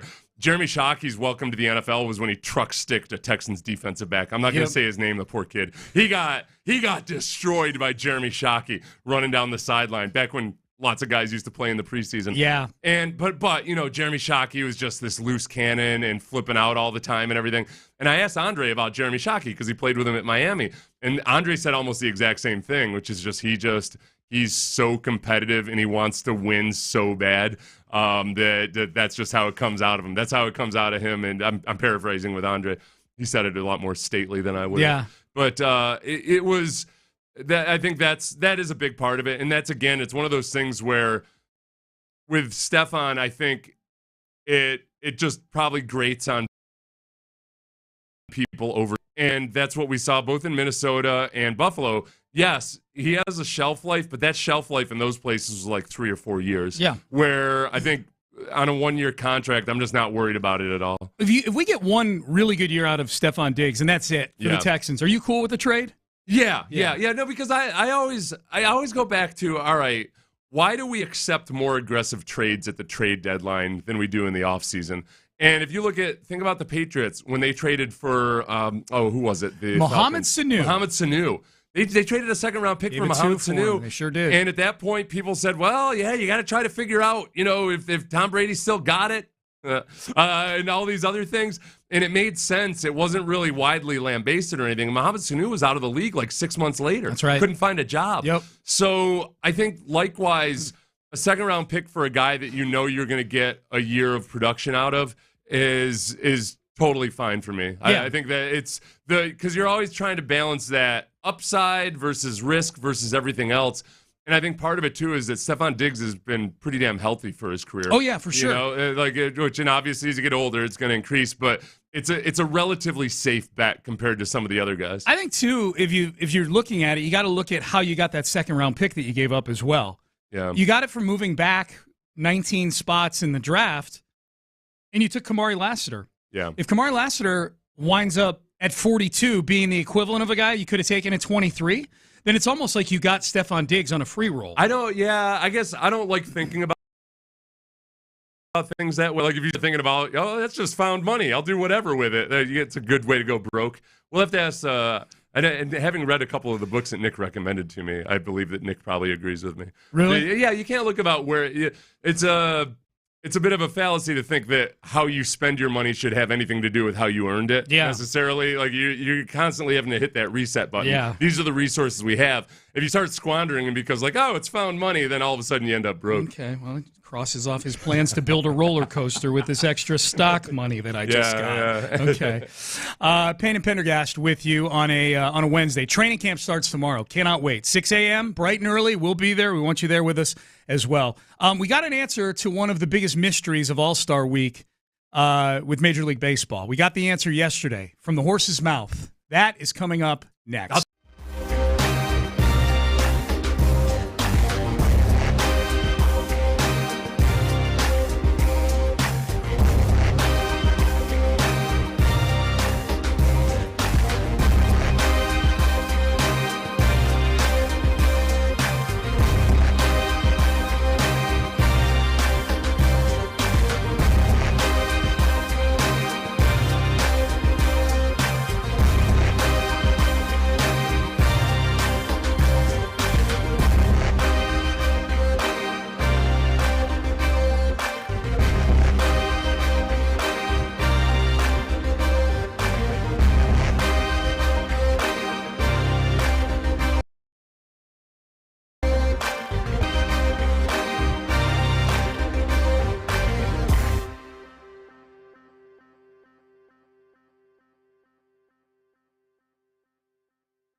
presents Payne and Pendergast. All right, Payne and Pendergast. All-Star game last night.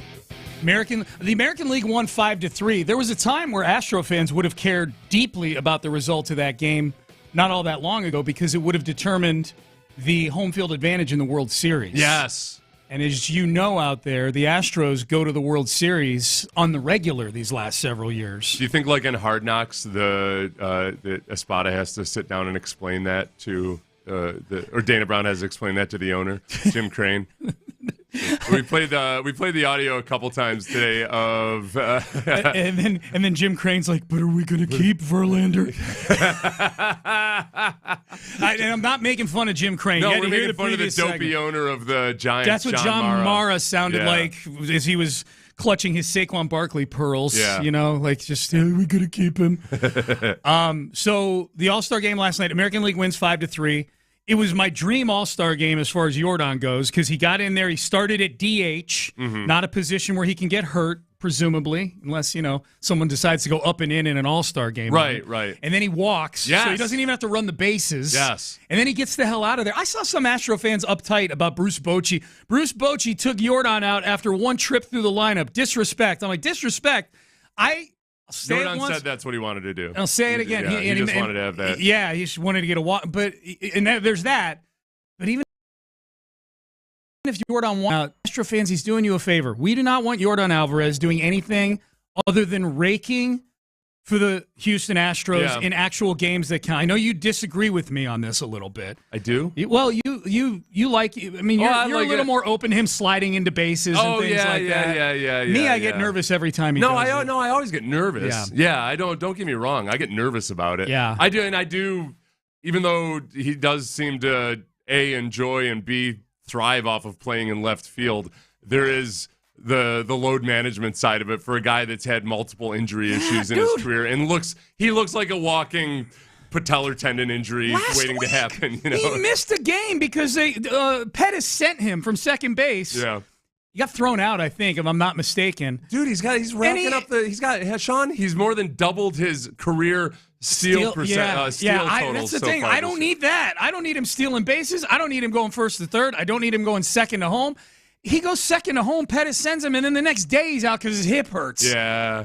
I don't need that. I felt vindicated when that happened. I hate to say that. But anyways, so All-Star game last night. The biggest story from the All-Star game, other than the janky uniforms the two teams were wearing last night, was the national anthem for the Home Run Derby.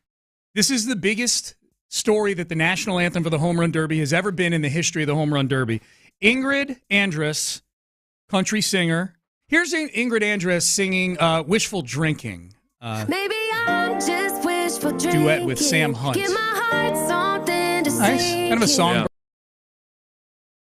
quality. Pointed out that she's pretty heavily auto-tuned. It's a little auto-tuned, yeah. I guess it's a lot auto-tuned. Yeah. There's footage out there of her singing without auto-tune. Yeah, that's fair. But even without auto-tune, I don't think it would sound like what we're about to hear. No. And I always ask myself, do I enjoy it? I enjoy that song. It's nice. Yeah. It sounds good. This did not sound as good. Gave proof through the night that our flag was still there. Oh, dude.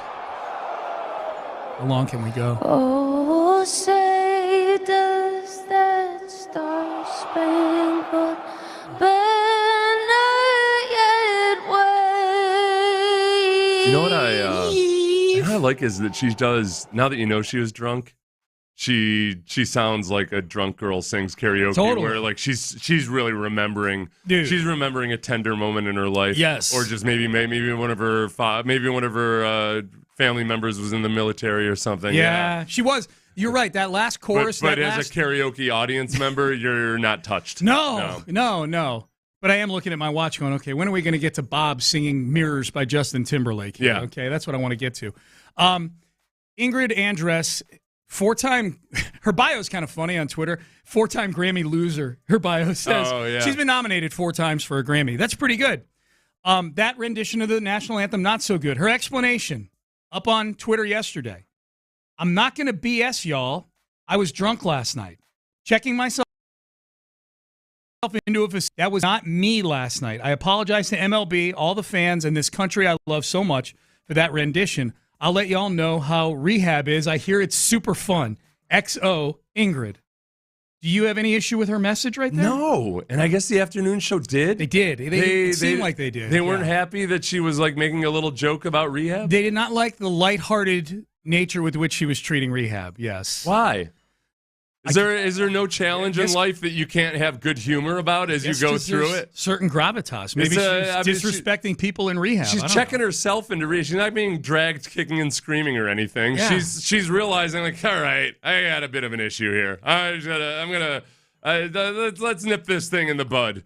It's okay. That's what I needed. The little push. Sometimes people need to like get fired. Sometimes somebody's wife needs to confront them. Yeah. Sometimes you need to embarrass yourself singing the national anthem in front of millions of people. I think it's all in how you read it, right? Like if you're taking her literally, like I hear rehab is super fun, then you probably are like, this woman just doesn't sound like she knows what she's talking about, and she doesn't know what she's getting into. I wouldn't get angry with her at that. That's just how she is. I honestly read it like the way, like if you, Seth, were to have typed this up, you're a very funny person. At the end, I could see you saying, I'll let you all know how rehab is. I hear it's super fun. Yeah. Like a little bit of either sarcasm, snarkiness. Not even in a negative way, though, either. Just like making it sound like you're going off on vacation. Yeah, it would be like, at least he's going into rehab, or she in this case. Going into rehab. All you can eat. It's something like that, just drinks are included. Yeah, that's what I would say. Yeah. All inclusive. But not the bar. That's what I'd say. No. That was a better tweet. No. She should have come to me. I would say that, and then you would point out to me that, no, it's not all inclusive, Sean. That whole dollar amount, it's in there somewhere, that food. Because as I've pointed out many times, I rent right now because I don't like paying property tax. Right. To which you point out to me each time, you're paying property tax. When you're you just rent, paying the tax of the building. It's just coming from a... Thanks for harshing my buzz there, Pally. No, you would be funny about it, I'm sure. The only way you're not paying property tax is if you're camped out in a national park. Squatter. And yet at the same time, if you paid your federal income taxes, then you kind of paid your property tax. I kind of did. Yeah. The only way to not pay property tax is just to go off the grid. That's it. That's why you always have to remember too, Sean. Yeah. When you want to start sounding like a grumpy adult, every tax break is a tax levied. If overall taxes aren't, if the budget hasn't decreased, a tax break is a tax levied in some way. Remind me to not stand next to you at the Texans media party tonight. And then my other old buddy will be like, not if it stimulates the economy. And then I'll say, well, those studies are overblown. Where'd you get that, you lefty scum? Yeah. Or righty scum, whatever. Whatever scum you are. Yeah, whichever scum I'm in the moment. I'll flip-flop based on how I feel at the moment. Whichever side of the scum aisle you're on. Yes, absolutely. Absolutely. Okay, it was the text message. Clint was all the guy telling Tyler that he should just leave his dogs locked in the garage in the summer because it doesn't matter when the power's out. The dogs are fine. Wait, what? Okay, I need to hear Honestly, that. I shouldn't laugh about that. Whoa, no. I need to have heard that. That's got to be different. That's got to be a joke. Clint would not leave dogs in the garage. Don't do that, people. Yeah. In Houston in the summer, especially. It's one thing if you're up in Minnesota or something. Well, not in the summer, dude. Not the Minnesota. Amy and I just went to. Right. I was thinking Minnesota in the winter. Yeah. And even then, they might freeze to death. Mm-hmm. Yeah. So there you go. Yeah, I don't think Clint said that. Okay. Now Clint and Ron both did not like the rehab joke.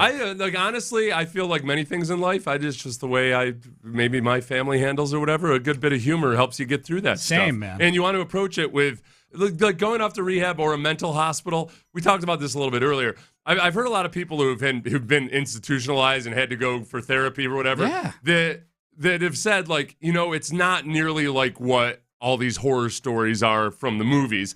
And a lot of times people don't seek treatment because they think they're going into like the plot of 12 Monkeys or something. Mm-hmm. And it's not that way. You're not going to time travel. Unless that's your affliction that you're going in for. Right. They might stop the time travel. Right. Yeah. Right. All right, Payne and Pendergast with you. We head into the 9 o'clock hour. The ESPN Executive Scout Coach Top 10 Wide Receiver list is out. There is a heavy Texans flavor to this list that we need to get into because it includes some anonymous love. We will discuss that coming up next. But first, I want to tell you guys to get to the Men's Tea Clinic. I got a text from my Men's Tea Clinic.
sports station.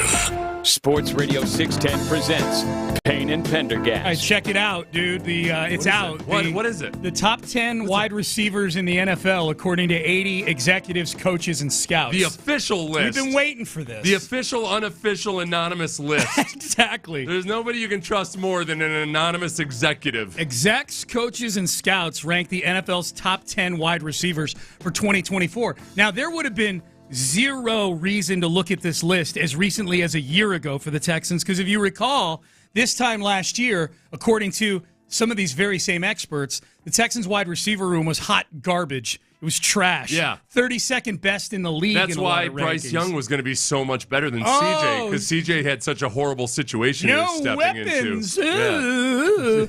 Except for Dameon Pierce, ironically Except for Dameon enough. That's what everybody said, like, At least he's well, got they got Dameon. That's about it. Dude, it is wild, man. Like, it's real quick. Cody Stutz, who does a great job covering the Texans, his Houston football website. Sounds like you're about to say something really good. Well, no, he put in a really good post yesterday. Oh, okay. The top 11 Houston Texans going into 2024. I love stuff like that, as you know. I'm all lists all the time. He posted, and this is why I love Cody. He posted his list from last year. Dameon Pierce was fourth on that list. No, he wasn't even justifiably the fourth running back at the end of the year last year. I know. Andrew Beck was getting more touches than Dameon Pierce. He was one of the two best kick returners. He was. That's true. On the team. That for is true. A brief spell of time. That is a good point. And the other best kick returner was a fullback. And back. So here's the list, the top 10 wide receiver list, and I said that it's got a Texans flavor to it. Would you have guessed before this list dropped, Seth, that the Texans would get a receiver in the top 10, according to people around the league? Yeah, I thought they would have, for sure. You thought they'd get at least one? But I think I wondered if Nico would sneak in there based on just how guys divvied up their votes and everything. Yeah. Tank, because of the injuries. Yeah. I figured probably wouldn't make it. People are going to say, well, you got to say if he can, top it. But I thought all three guys, because they do their top 10, then they have a pretty hefty list of honorable mentions, and then they have an also receiving votes. Yes. So I thought that all three of them would be mentioned in one of those categories, because there's about 30 total names on here. Yes. So are you more surprised that the Texans, I guess I know the answer to this, because you said you thought they'd get one in the top 10, so you're not surprised. Are you surprised? I'll just ask point blank. Are you surprised Tank Dell didn't get a single vote? Yes, I am. Yeah. Actually, I thought that somebody would have thrown him in there based on upside, and so he could. I would too. I think there's a lot of people that are really bullish on him for the upside. Yeah. And I think, honestly, when you watch him run routes, when you watch the way he moves, it's. If he had played a full season last year, I think that he would have easily been, at the very least, in the honorable mentions. Yes. Yeah. Nico Collins was in the honorable mentions. Yeah. Plucked right there in between Devontae Smith and Amari Cooper. Breakout 1,297-yard season earned him a $72 million extension. An AFC scout said, he's awesome. Combo of size, speed, and rack ability. And that's run after catch. Yep, run after catch. That's the big one, especially in this offense. Everybody back to the Gary Kubiak days where when the offense was really, really good, this style of offense, this West Coast zone running offense, they put a lot of emphasis on creating opportunities for run after the catch. The one thing that really goes along with that is having an accurate quarterback, because you want to place the ball, especially on these anything crossing over the middle or anything. You want to be right in front of that receiver, up at his face mask level, so he can turn and run. And Schaub had good completion percentage numbers, but man, there were so many times Andre Johnson would be reaching back across his body to catch that ball, and then have to turn around and get upfield. CJ being as accurate as he is with his ball placement is a huge part of this, but it's a perfect combo, those two, because Nico had the most broken tackles after a reception in the league last year, and he was a few broken tackles above the second place guy. Yep. So Nico, honorable mention. The top 10, the one receiver the Texans got in the top 10.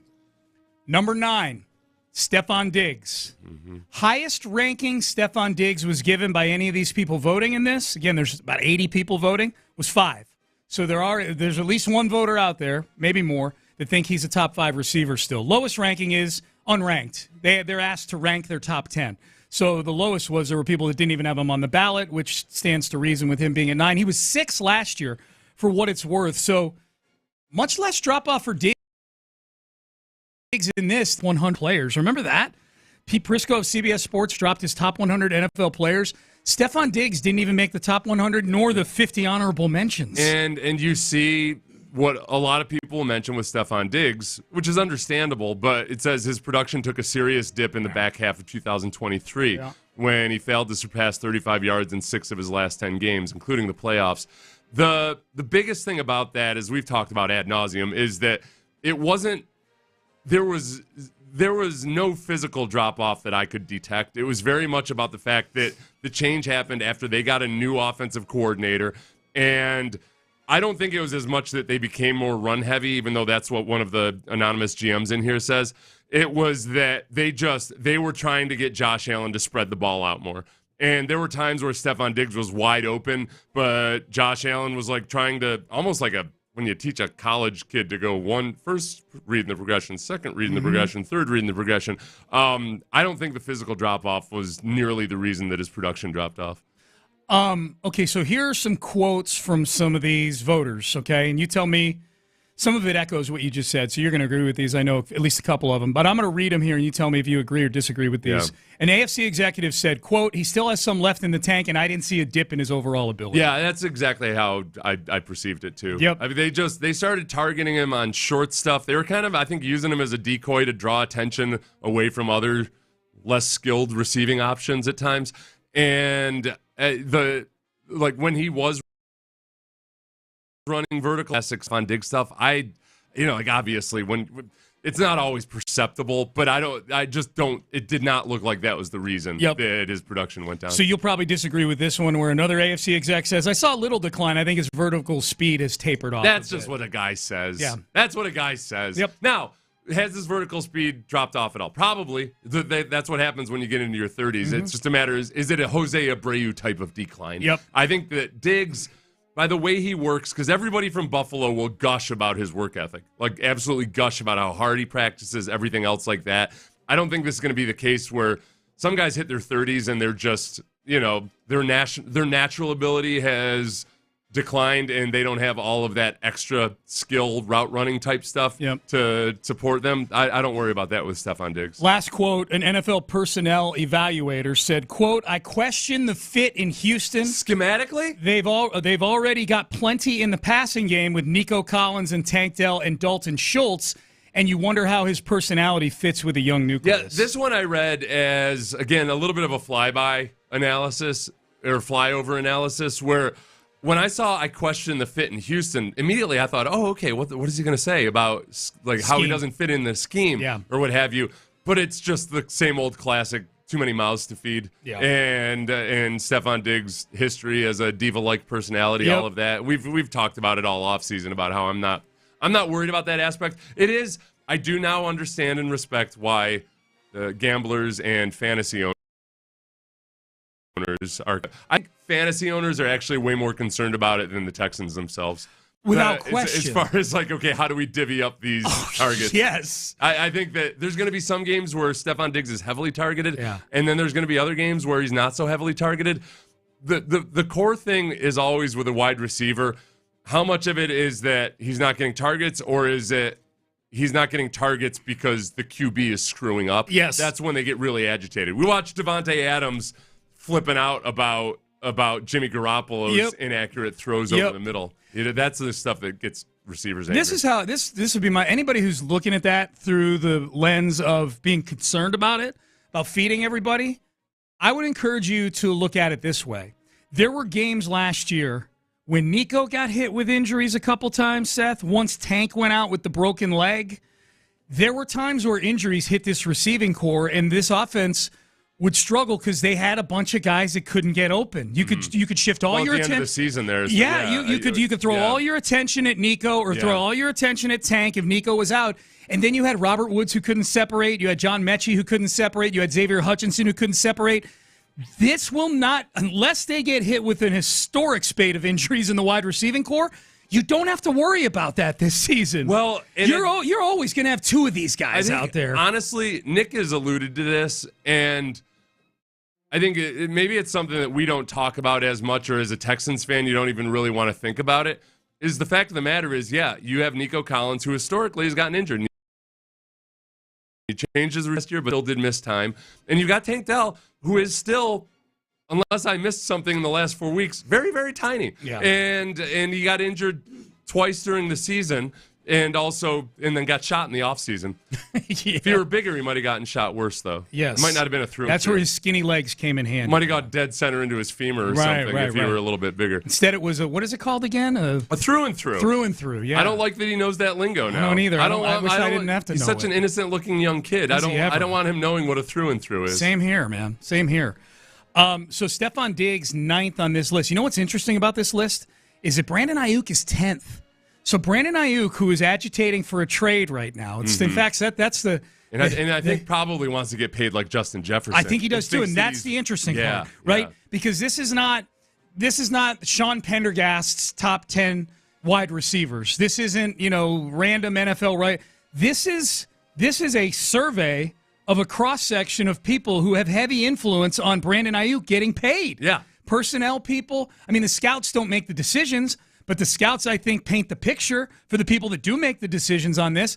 These are all people that are part of the NFL tapestry that are going to decide what Brandon Ayuk is worth. This particular cross-section of 80 of these people say that he's not as good as Stefon Diggs right now heading into 2024, and that he is indeed behind Mike Evans at 8, $26 million a year. Amon-Ra St. Brown at 7, A.J. Brown 6. All these names that have signed deals, or Devontae Adams is 5 right now, not looking for a trade. We'll see about that. Just to count the rest of it down, CeeDee Lamb 4 wants a contract. Jamar Chase 3 wants a contract.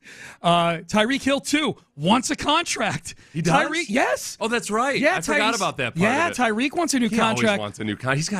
He's got mouths to feed, literally. Yeah, he has one player who I might be able to actually take it at face value when he says, I got to feed my family. Well, it's literal, but I can't feel sorry for him. How many baby mamas? Is it? I don't know how many mamas, but it's 11 kids. It's 11 kids. Yeah. That's a lot of mouths to feed when you're divvying it up amongst different households. Dude, there's no economy of scale there. No. If I were Stefon, I would say, if I were Tyreek, I would say, hey, listen, gals, how about listen, I'll up the payments a little bit, for you. Let's combine the household, and that way.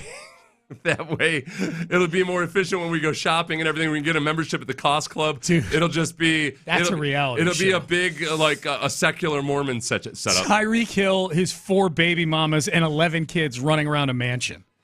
I'd watch. If I know Tyreek Hill, he's probably got great taste in the ladies too. So there'd be yeah, for sure. Justin Jefferson, number 1, by the way. He's number 1 on this list. Yeah, this list, man, if I'm Brandon Ayuk, I'm looking at it and I'm going, okay, this might be a long holdout here. Do you think he doesn't show up at Niners camp, or do you think he does? Yeah, I think he's going to have a mysterious injury. He's so I think he's going to have a back ailment or something like that. Yeah. That's the ugly side of the business these days, is that whatever reason seem to be A-okay with just faking an injury, which I don't, even though I usually stand up for former players or with players in their however they handle their contract disputes within reason. I feel that's unreasonable. Would you be able to do that? No, God, no. I would feel like the worst person on earth. Yeah. You know the dumbest thing I ever did? Gary Kubiak came in, and he had a rule that if you were 30 years old or older, you didn't do 2-a-days. But meanwhile, I was fighting for what I thought was, a starting position and a spot on the roster. New coach comes in. New coach, you're later in your career? I thought it was a trap.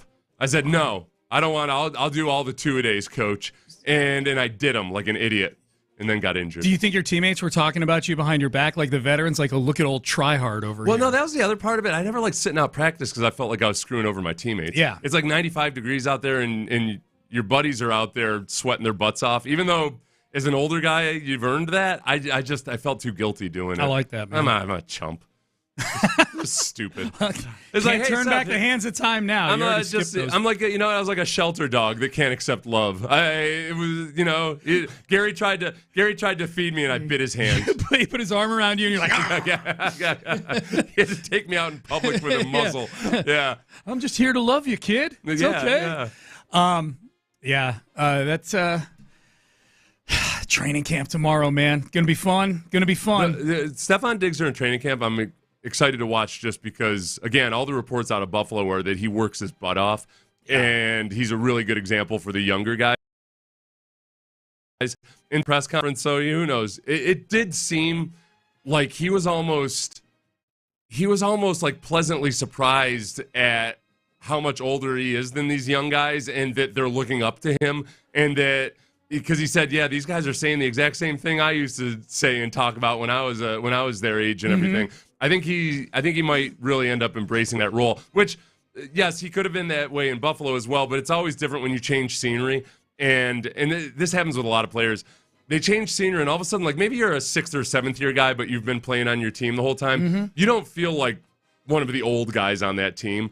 And all of a sudden, you go to a newer team, and if there's a lot of young guys there, all of a sudden, like they're looking at you and perceiving you as this middle-aged veteran, and you kind of embrace that role. It's cool. The reports have all been good so far, man. Every guy they've asked has said he's been great with the Texans. I mean, haven't even had a training camp practice right, yet. Yeah, it hasn't been tested by fire yet. Yeah, for sure. But I think the Diggs thing to me, the thing I'm least worried about is him physically, talent-wise right now. Like, to your point, I think the stats were more a function of other things last year than his skill level or physical talent deteriorating. To me, the trade is a bet on two people, DeMeco Ryans and C.J. Stroud. Yeah. That's what the Diggs trade is. Yeah. You know? That's and it's a calculated gamble, obviously. I mean, they turned it into a one-year deal because another thing that's a reality in the NFL these days is that there was no more guaranteed money left on the deal. So whether it was a one-year deal on the contract or not, it was a one-year deal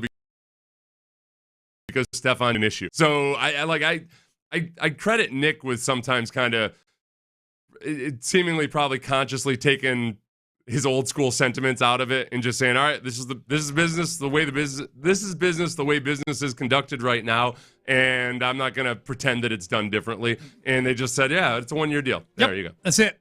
All right, Payne and Pendergast with you. We'll be out there tomorrow. Training camp starting tomorrow for the Houston Texans. We got you covered. We'll be out there.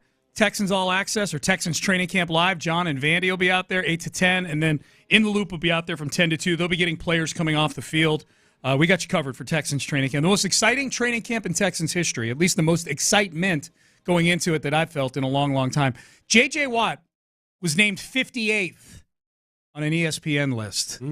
What was the list? He was named 58th on the same list that James Harden was named 67th.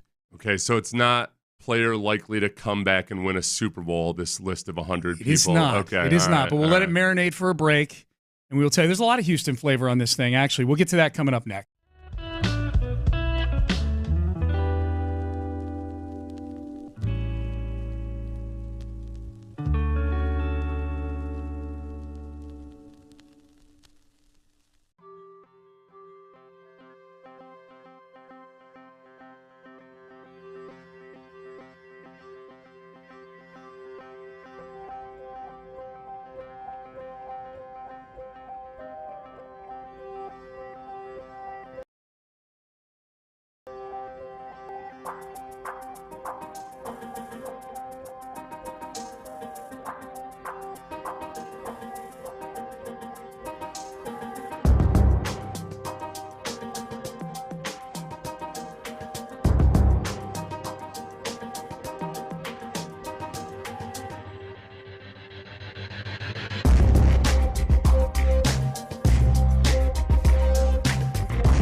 your podcasts. Houston's sports leader. Sports Radio 610. Sports Radio 610 presents Payne and Pendergast. J.J. Watt, 58th greatest athlete of the 21st century.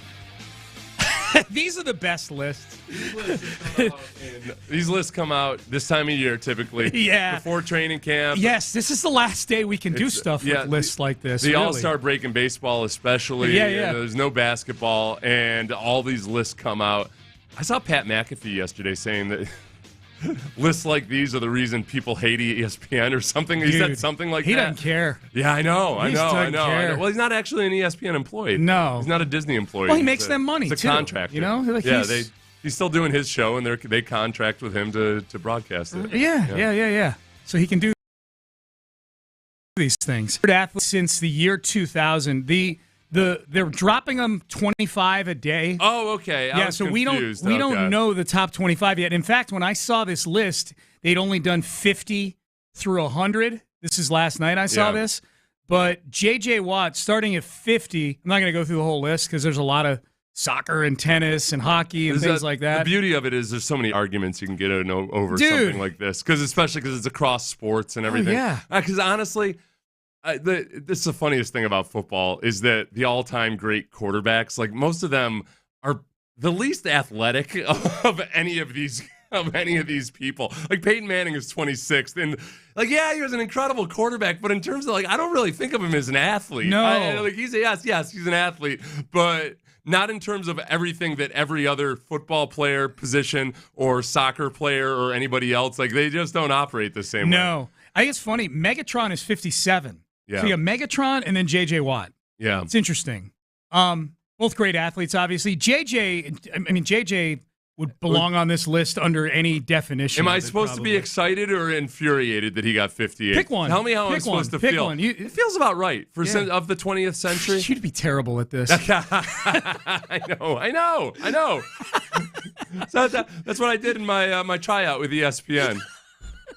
Seth, what do you do if Orlovsky tells me that Lamar Jackson is the 12th best quarterback in football? I was like, well, I'd like to hear his reasons.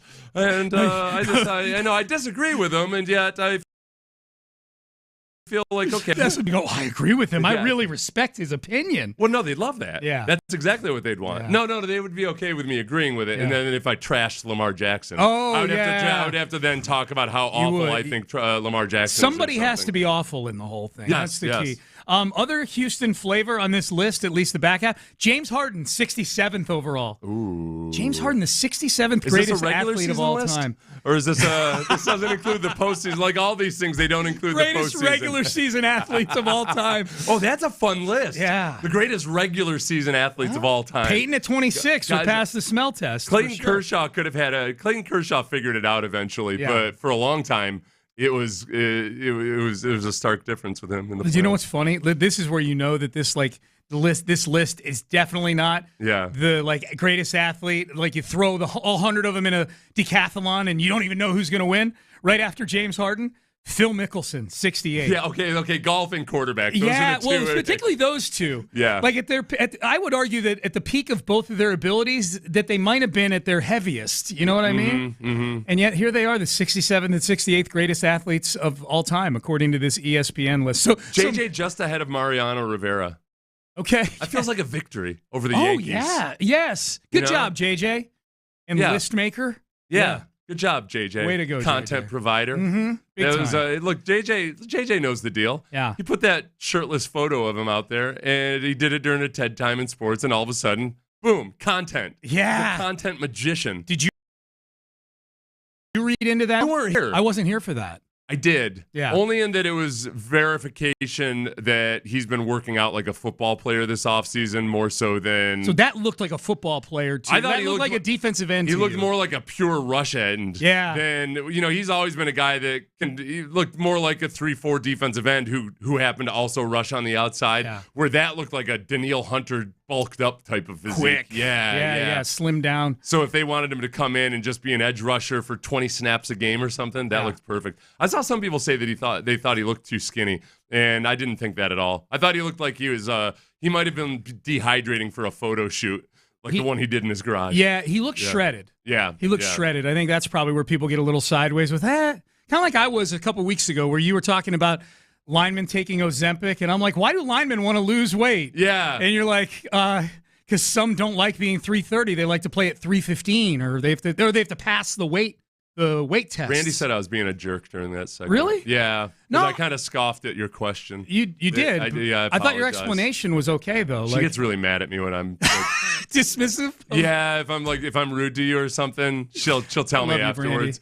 She'll be like, "Hey, and she doesn't sound mad, but I know she's furious with me." Can I apologize to you that my stupidity is getting you into trouble with your wife? No, because what Brandy said was that's something that a lot of people might not realize is that a lot of NFL offensive and defensive linemen do have to worry about their weight, and they don't have trouble gaining weight at all. Yeah, it's just that they have to. It's funny whenever a player loses weight after his career is over, people assume like, it's because he was on steroids while he was playing. Like, nah, usually it's a concerted effort to lose that weight, and it's guys that like Vince Wilfork, Vince Wilfork's issue when he was playing was being careful not to get too heavy. Yeah, he looks good these days. By the way, a couple other Houstonians. Cheryl Swoops, 81st, former Houston Comet. Good job. Chris Paul, 83rd on the list. Regular season award. You think James Harden is taking a victory lap that he beat Chris Paul on this 100 greatest athletes list on ESPN? He would never do it. He would just, that facial expression he gives for every single emotion that he has. He would be giving you that look where it's exactly the same as like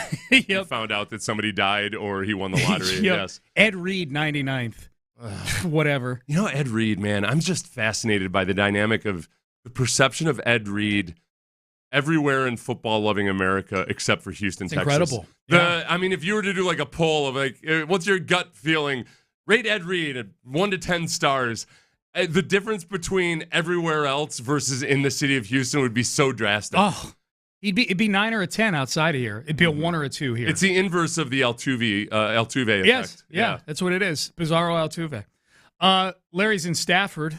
Larry surprised me in Minnesota. He walked up behind me at Target Field on Saturday. I had a tap on my shoulder. I turned around. I said, holy crap. I thought you were going to get shivved. And it was like, oh, no, this is a friendly face. It's a friendly, because it was a day after my video. No, he was my muscle, Larry. What's going on, Larry? What's going on, son? You had a safe trip, and you knew we couldn't leave you out there by yourself, man. Appreciate it. Anytime you need reinforcements, your boy going to answer that call, man. So it was fun, man. It was one of the best days we had up there, man, while everybody back here was going through some stuff. And we were always thinking about them. But now we wasn't letting Twins fans get away with none of that crap they was trying to do.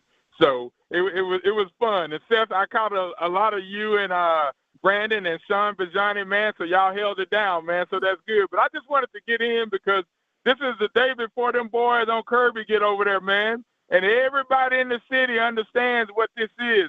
This is the beginning of the trek to New Orleans. I've already told them folks over there on Kirby, man, y'all might as well line up buses and everything else because we got the makings of a squad that can get us to the AFC Championship and get us over there to the boot, man, so we can have some real big boy fun over there. And, Seth, this is my whole thought about everything that y'all talked about.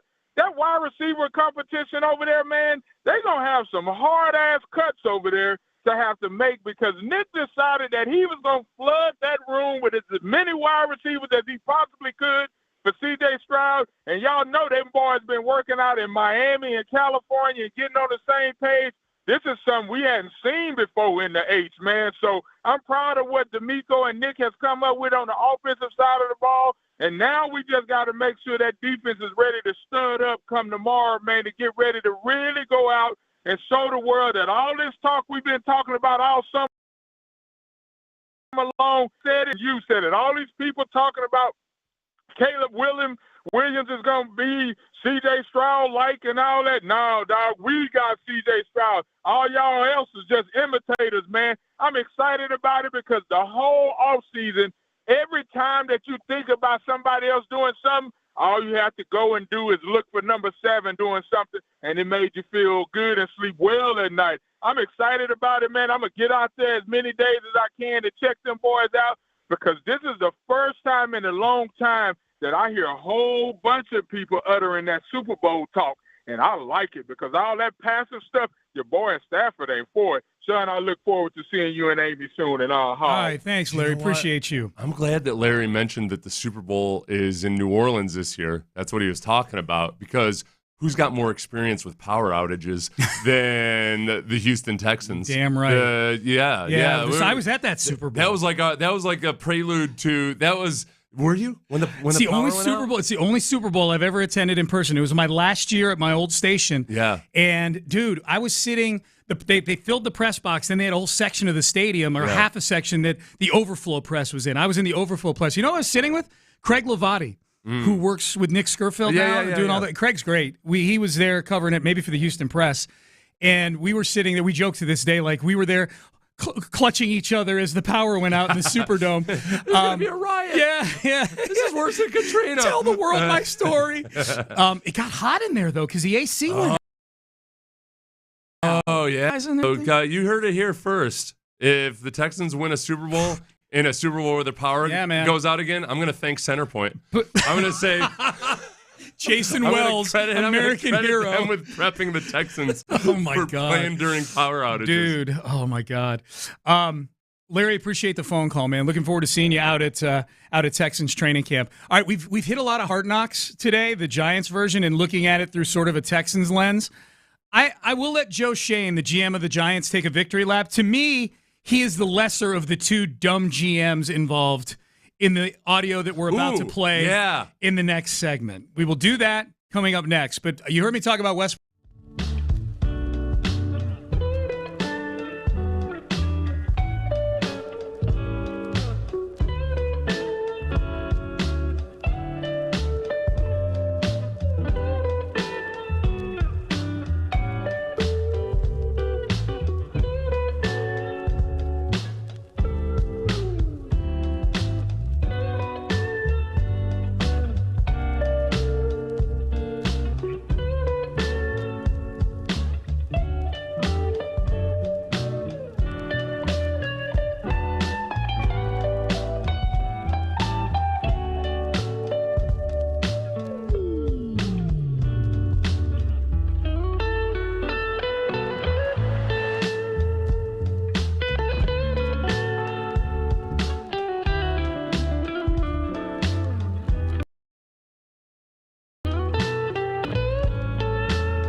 Sports Radio 610 presents Payne and Pendergast. All right, we've hit a lot of the Hard Knocks Giants offseason today.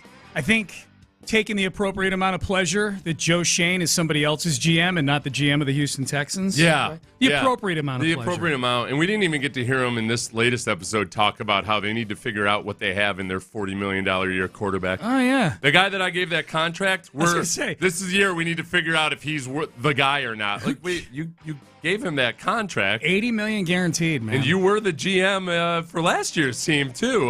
What are you're blaming previous administrations for this? What the hell? If you had to bet, do you think Joe Schoen is the GM of the Giants this time next year? If somebody in John Mara's circle, John Mara, the owner of the Giants, clues him into like how much Joe Schoen is playing him in these first 3 episodes, at least that's the way it's edited and looked. It looks like on a resign Saquon Barkley, but he was trying to soft pedal it as much as possible to make it look like he wanted to because he knew the owner really wanted Saquon Barkley back. And Mara looks kind of like a doofus in all of it. Yeah. He looks like he's just kind of sauntering around the office, depressed about losing his favorite player. It looks like if one of us were allowed up there, dude, they'd be like, oh, what do you mean? What? No, you can't get rid of him. Yes. I just, no. That was every sports bar in Houston the day DeAndre Hopkins got traded. Yeah. Hey, Bob, did you hear? And to be clear, I think that I thought the Giants' strategy in spending heavily elsewhere and not paying a running back who's old by running back standards a lot of money, I got that. I understood that part of it. But the interpersonal dynamics between the GM and the owner are fascinating to me. Big time. All right, so I do feel like Joe Schoen maybe won one battle on this series of Hard Knocks. They made a trade for Brian Burns, the defensive end who had played his entire career in Carolina, former first-round pick, had been the subject of trade talks a year ago previously with the Rams, offering a couple first-round picks for Brian Burns, and the Carolina Panthers turned them down a couple years ago. The closer Burns gets to having to get a big deal and getting out of his rookie contract, the more his value goes down. We had seen the seeds of this trade planted in the very first episode at the Senior Bowl when Shane and Dan Morgan, the GM of the Panthers, were, Shane's just kind of floating, hey, anybody want to come up and move up to 6th and get the 6th overall pick? And into Morgan looking for offers on Brian Burns. It's like, hey, do you want to trade 2 1s for Burns? Yeah. And Shane's like, okay, well, let me think about this for a minute. Wound up being a 2nd and a 5th was the net of the whole thing. And a future 5th as well, right? Yeah, the 2nd and 5th. Like it was Brian Burns and a 5th for a 2nd, a 5th, and a 5th, or something like that. The net of the whole thing was a 2 and a 5. It was a swap of 5th rounders. Yeah.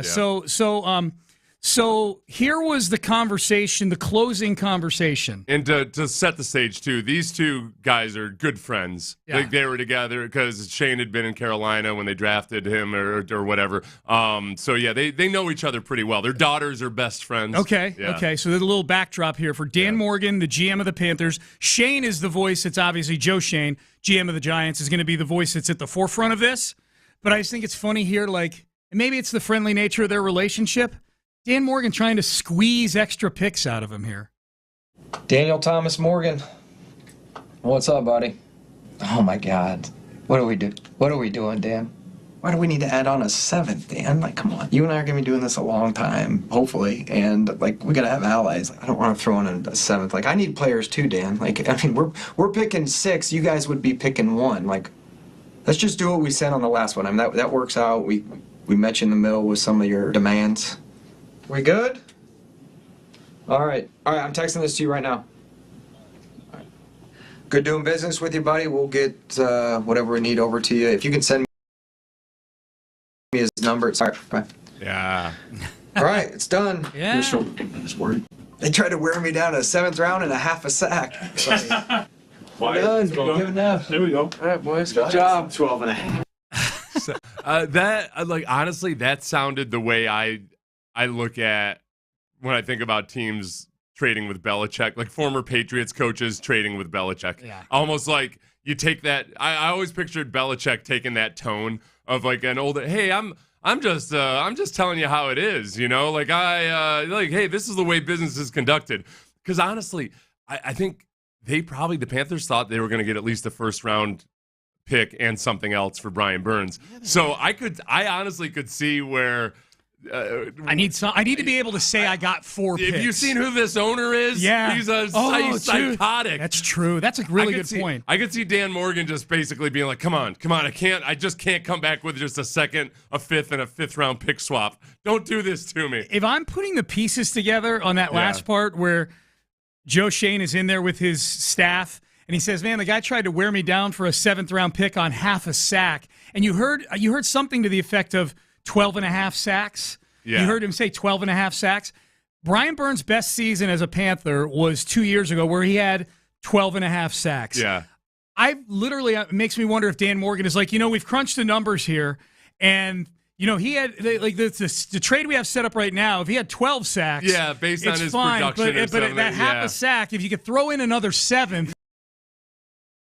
Because of that point, this is the one time on Hard Knocks where I'm like, you get him, Joe Shane. Dan Morgan trying to squeeze an extra 7th. I don't know. So for me, with Joe Shane, I feel like Dan Morgan's response should have been yeah, it's a 7th-round pick. What's the big deal? Maybe. High roller. Maybe. Like you're sitting here telling me I shouldn't be squeezing you for a 7th-round pick because it's just a 7th-round pick. Yeah. Whatever. I don't like either of them. Yeah, well, that's a fair point. I just think like Dan Morgan. You know what Dan Morgan is? Dan Morgan is the one where you get the check at the end of a meal. Yeah. I know this feeling because we ate out like the last 11 days, Amy and I, so I saw plenty of check. And you know at the bottom, they've got 15% tip equals $18.42. 18% tip equals $21.17. I always look at that as a guideline and then just go to the highest dollar above, like the 20 or 22%. Yeah, $26. Yeah. Dan Morgan strikes me as a guy who's like, 21.17.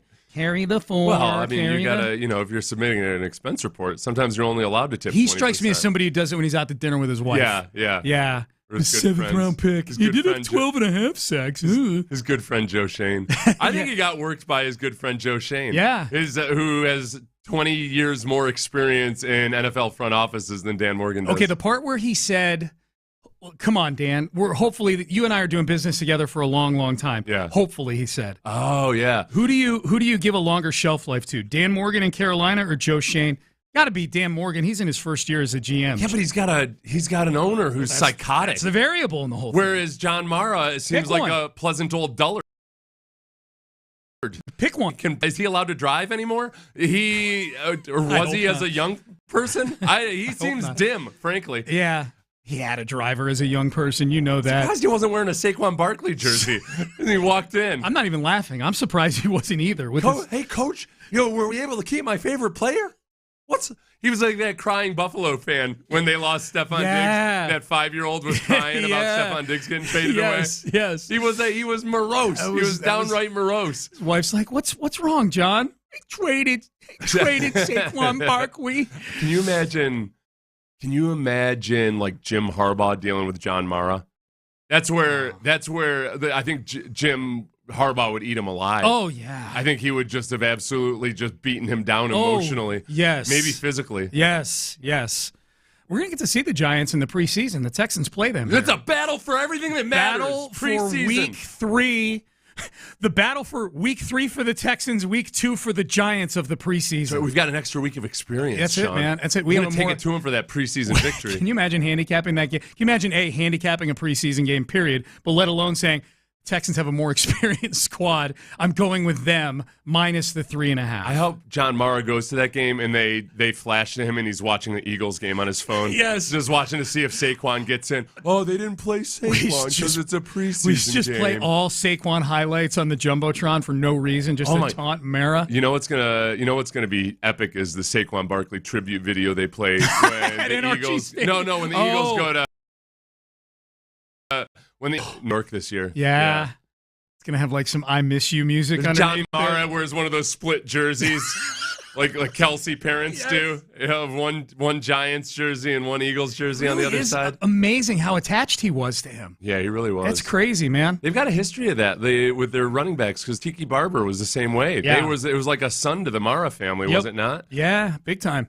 Big time. I say it. I'm talking about the human being, Tiki Barber. He was like a son to them, yes. This is the last time you and I are going to be in studio here for a while. Why? because training camp starts tomorrow. So well, we got air conditioning in here. We're doing the show out of. That would be funny if you were here for training camp and I'm out there. Wouldn't be the first time I showed up into the studio when we had true. a remote. That's true. It's happened before. It has. It's okay. Very excited for tomorrow. Yeah, it's going to be good, man. And look, the first couple days are in no pads, which makes it even more exciting to watch the defensive backs and the wide receivers because you can't tell a whole lot about the linemen when they're in no pads at all. But you can. Those receivers are running just as fast, and the defensive backs are covering just as hard. And we've got this battle at cornerback between Kamari Lassiter, Jeff Okudah, C.J. Henderson, many others. It's going to be good out there. Pick one. Who do you think is the starting cornerback opposite Derek Stingley Jr.? Kamari Lassiter. I think they, A, obviously really like him. They drafted him. But B, I think that both D'Amico and Caserio were a lot more forthcoming in their praise than they typically are for rookies. And Definitely. D'Amico's not like Bill O'Brien where he acts like rookies are the worst human beings on earth. Yeah. But he does, he knows that you got to prove it. So I think just with Kamari, what they're going to be hoping for in this defense especially is, all right, is he smart enough to recognize everything that's happening in front of him when we're playing zone and everything else? They want to know, can they trust him? And Kamari Lassiter, he comes advertised as being that guy, and as a bright guy that got a high football IQ. And I think, again, to go back to what can you tell from mini camps, not a whole lot about the linemen, but I think you can tell a lot about defensive backs, and they seem pretty bullish on them. Yeah, big time. C.J. Henderson had a good mini camp in OTAs, so that makes it a little spicy. I'm with you. I would take Kamari Lassiter as well. Yeah, Henderson, I guess between Okudah and Henderson, Okudah just has the reputation of having more polish and just maybe being a better fit in any scheme than Henderson. But like we've seen it before, there's the guys that for whatever reason don't work out in their first stop or two, and they're both C.J. Henderson and Jeff Okudah are very, very physically talented. Yes. And what we've seen with D'Amico is when he sprinkles his D'Amico dust on some players, they become different versions of themselves. Do you think Stingley makes that top 10 list for cornerbacks of the last one to drop on ESPN tomorrow, the top 10 cornerbacks? You think he makes the list? I think he ends up getting an honorable mention just because he hasn't played that much football. Okay. I think that what you saw of him when he played last year was, yes, definitely a top 10 cornerback. But I think when you're talking about anonymous scouts and GMs and everything, they want to see a little bit more of a track record. Maybe. I'm going to guess like 9 or 10, like back end of the top 10. I'm going to guess he gets just enough supply. Your thinking makes perfect sense. Something we talked about earlier, which is when so many of these guys probably had an evaluation of Stingley. Oh, yeah. That was through the roof. Yeah, and they want to be able to. Those 11 games last year were enough for them to go, see? I told you so. See? Yeah, anybody, you know what? You're exactly right. Anybody that had him rated higher than Sauce Gardner, they're going to vote for him. They're going to vote for him. As a way to say, yep, I told you so. He'll have the widest margin. You know how they show highest vote, lowest vote? Yeah. His highest vote he'll be a top 3 for some people. It's a good point, too, because he hasn't played that much football in the NFL yet, there are a lot of teams that just simply haven't seen him. Yeah, a lot of guys in the NFC especially. Yep, I think his high vote will be 3, and his lowest vote will be not a top 10. Mm-hmm. He'll have a wide variance there. Brandon Scott, John Lopez are here. Howdy, fellas. I don't get to join in on the votes or see the votes because of the paywall. So I'm curious about. Yeah, I'm curious about like how much of the vote is projection and how much of it is like established star. The question is the very question they're answering is who do you want most on your team for 2024? So it's I think he has a better chance than in that case. Okay. That's a really good point. Because that's more projection than it is, hey, he's got these questions that haven't been healthy. Yeah. Because what you have seen, and if you're going to like grant him health or give him the benefit of the doubt in the ranking or in the vote, to me, I think he is a contender to be in the top 10 based on that. I think, too, for football people, there's more of a purity to the way Derek Stingley plays the cornerback position. Yeah, for sure. He's got, whereas Sauce Gardner is very physical, kind of handsy, is really smart about getting away with it and everything, et cetera, et cetera. But, yeah, there might just be a stylistic choice there. Yep, could be. So this will be your guys' last show in studio here. Yes, for a it will long be. time. Very, very excited. Kind of like the first day of school tomorrow. Yeah, I get excited even when we had bad Texans teams a couple years ago. Man, this is a new kind of feeling here. Every training camp. I mean, back to the days when it started, and I would go out there. Obviously, but even some of the bad teams. Yeah, absolutely. Who are you most looking forward to interviewing after your show? Interviewing? Or during your show. After practice is over and they bring him over to you We're going to get someone every day. Yeah. Boy, I hadn't even really thought about that. Well, I mean, I think so many good choices I think now. the most compelling storylines and the ones that'll be most worthy of interviewing would be guys like Kenyon Green and Kamari Lassiter. Those are good ones. Because we're expecting them to be a part of really interesting camp competitions. Mm-hmm. But I mean, like the best interviews are guys like Jimmy Ward, Will Anderson. Stefon Diggs. Stefon Diggs, I think, is an obvious one. I think Diggs is the perfect combination. Dameon Pierce is a good interview. Yeah, Dameon Pierce is a great interview. And relevant, even though he was largely irrelevant at the end of last year. Yeah. He's relevant from the irrelevance, if you will. Now that he's back in the mix. To me, Stefon Diggs is the perfect one because he's a very thoughtful interview, very good interview. And that's something, too, that Stefon Diggs will probably say something that we'll say on In the Loop on Sports Radio 610 today. Yeah. Stefon Diggs said blah, blah, blah. That's a subject you guys might want to broach. Yeah. Okay. Since you mentioned Jimmy Ward, he put out his top 5 football movies of all time. Yeah, And I saw it. I don't know about this. Yeah. Number 5, Little Giants. Never saw it. Number 4, Waterboy. 3, Varsity Blues. All right. Okay, yes. Number 2, Friday Night Lights. Okay. And number 1, The Program. Yeah, I don't agree with a lot of that. I think there's a lot of overlap probably with the program. I think the program, Varsity Blues, the ones that were missing for me, and this one, the one I really cited that was missing for me, maybe my favorite football movie of all time, but it's an older movie. I like All the Right Moves with Tom Cruise. I did too. The Pittsburgh high school football movie. 6'2" Stack Monster. 6'2" Stack Monster. Yeah. Nickerson, you're just a typing teacher. And honestly, Tom Cruise. You're going home with the cheerleaders. Tom Cruise is one of the dumbest defensive backs in the history He's of football. stupid. Yeah, how like he's hitting dudes like 3 seconds after the ball is there. He weighs like 120 3 pounds. seconds before the ball is there. He's hitting receivers before the quarterback had even released the ball. Yeah, it was bad. Stefan Georgievich was his name in the movie. Yeah, this kid's an electrical engineer. My How ass. is he a 4-star on Rivals? I did like that idea. movie, though. Yeah, it was good. It was good. Little Giants, you got to look at it. It's pretty Is good. it okay? Yeah, it's funny. Yeah, no, It's Little Giants is the only one on that list I haven't seen. Okay. Is Jerry Maguire a football movie to you guys, or is that a rom-com? Yes. Or like not a rom-com, but a romantic. I think it's both. Yeah. It's a football movie to me. It's crossover. It's crossover? Yeah. Okay. Maybe I feel old because because of both. I'm guessing Jimmy Ward's probably never even seen North Dallas 40. I was going to gonna ask say North Dallas how is 40. North Dallas 40 not in I was there? going to say that's that more one, of a too. legitimately good movie. It's a great It's movie. rare that a football movie is actually a good movie Yeah. too. North Dallas 40 is in in every top 5 like top 5 sports movie list that I find or hear or see. Yeah. It's normally in there. And it was very much about football. Yeah. Like it was Yes, that was it a is. football movie. Bet The Replacements. Okay. With Keanu Reeves. Yeah, That's what I'm saying. Guilty pleasure. Yeah, I like the awfulness of it. Yeah. I like that English guy or the Australian guy. The kicker who is the gambler? I like that The guy. degenerate gambler? Yes. And mobsters in the stands waiting to kick his ass? I like that guy. All right. We are done. We're out of time, man. We're overtime right now. We got to let these guys take the stage. It's usually a good sign. We love you guys. At least we're having a good time. We love you too. Yeah. So we are done. We will be out at Texans training camp tomorrow, 6:30 a.m. If you're making notes, programming notes moving forward, a week from today, Nick Caserio will be on with us out at camp Wednesday of next week. So we look forward to talking to the GM of the Texans then. You're listening to KILT and KILT HD2, an Odyssey station.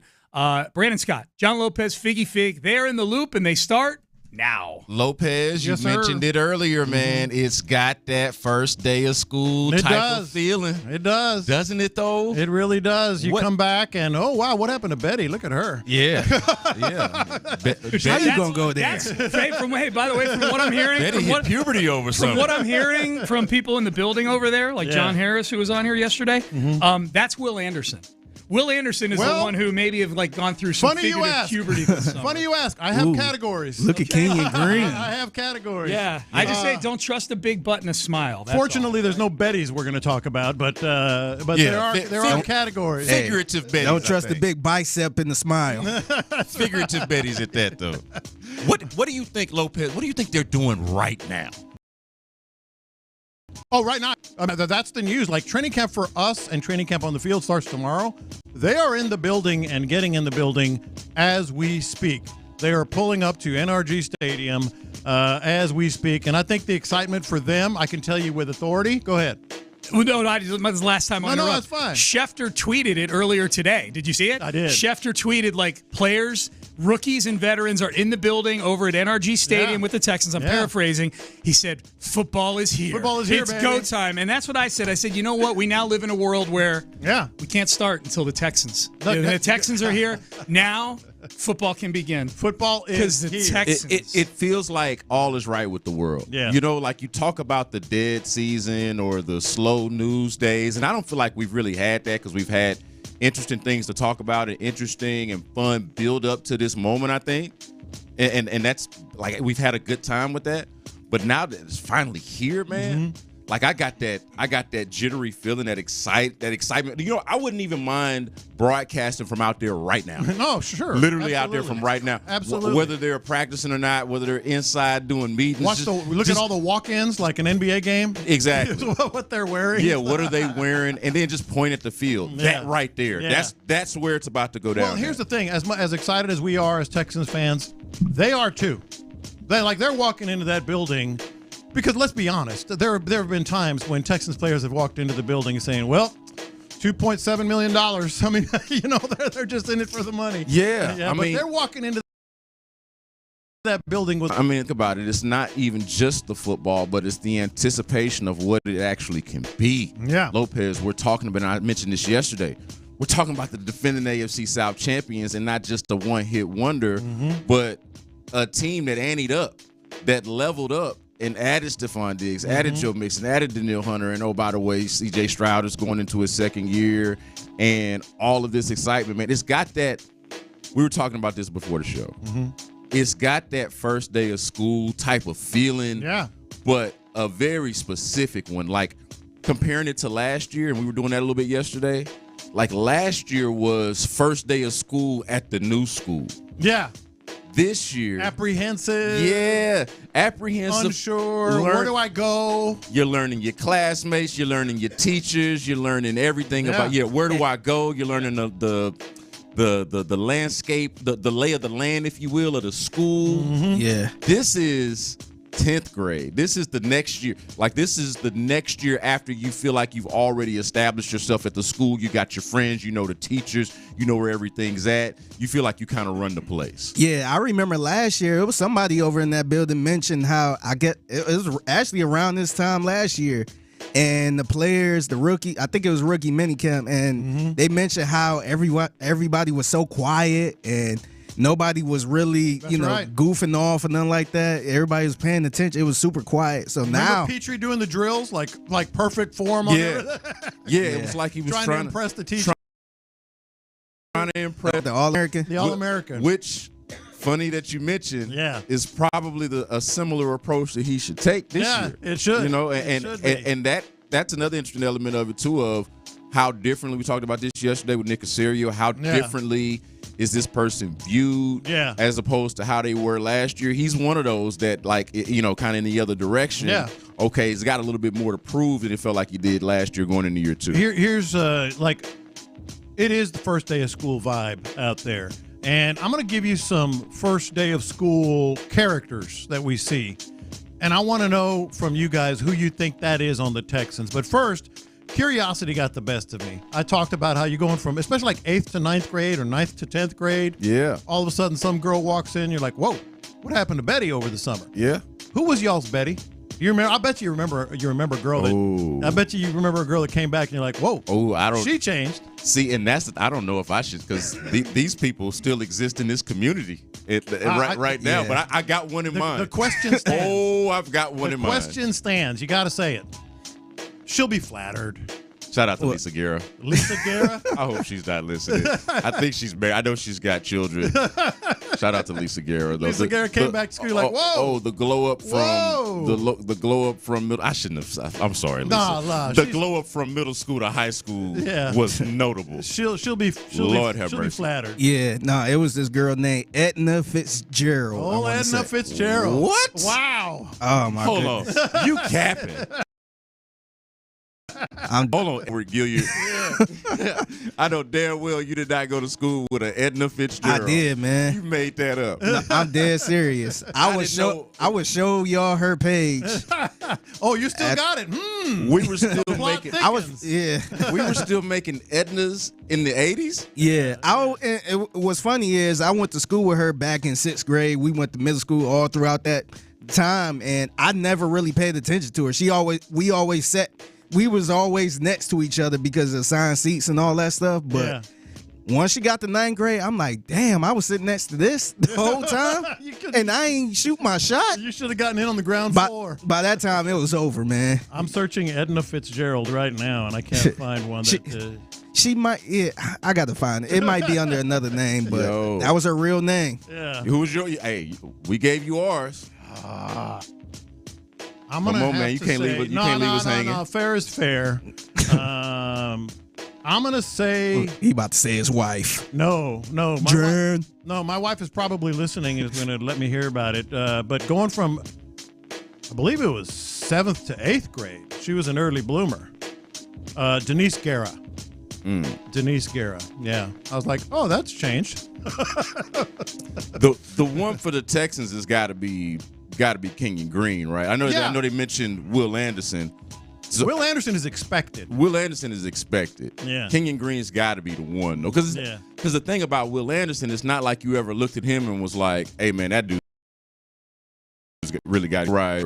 And obviously he played last year, Defensive Rookie of the Year. Yeah. Kenyon Green is the one who's, got the injuries, didn't have the body look right, and then he comes in there in minicamp and looks closer to an Adonis than he ever has. Yeah. So he's probably the Lisa Guerra, the Edna Fitzgerald, the Denise, if you will. Denise Guerra. Of the Texans. Yeah. So yours was Guerra too?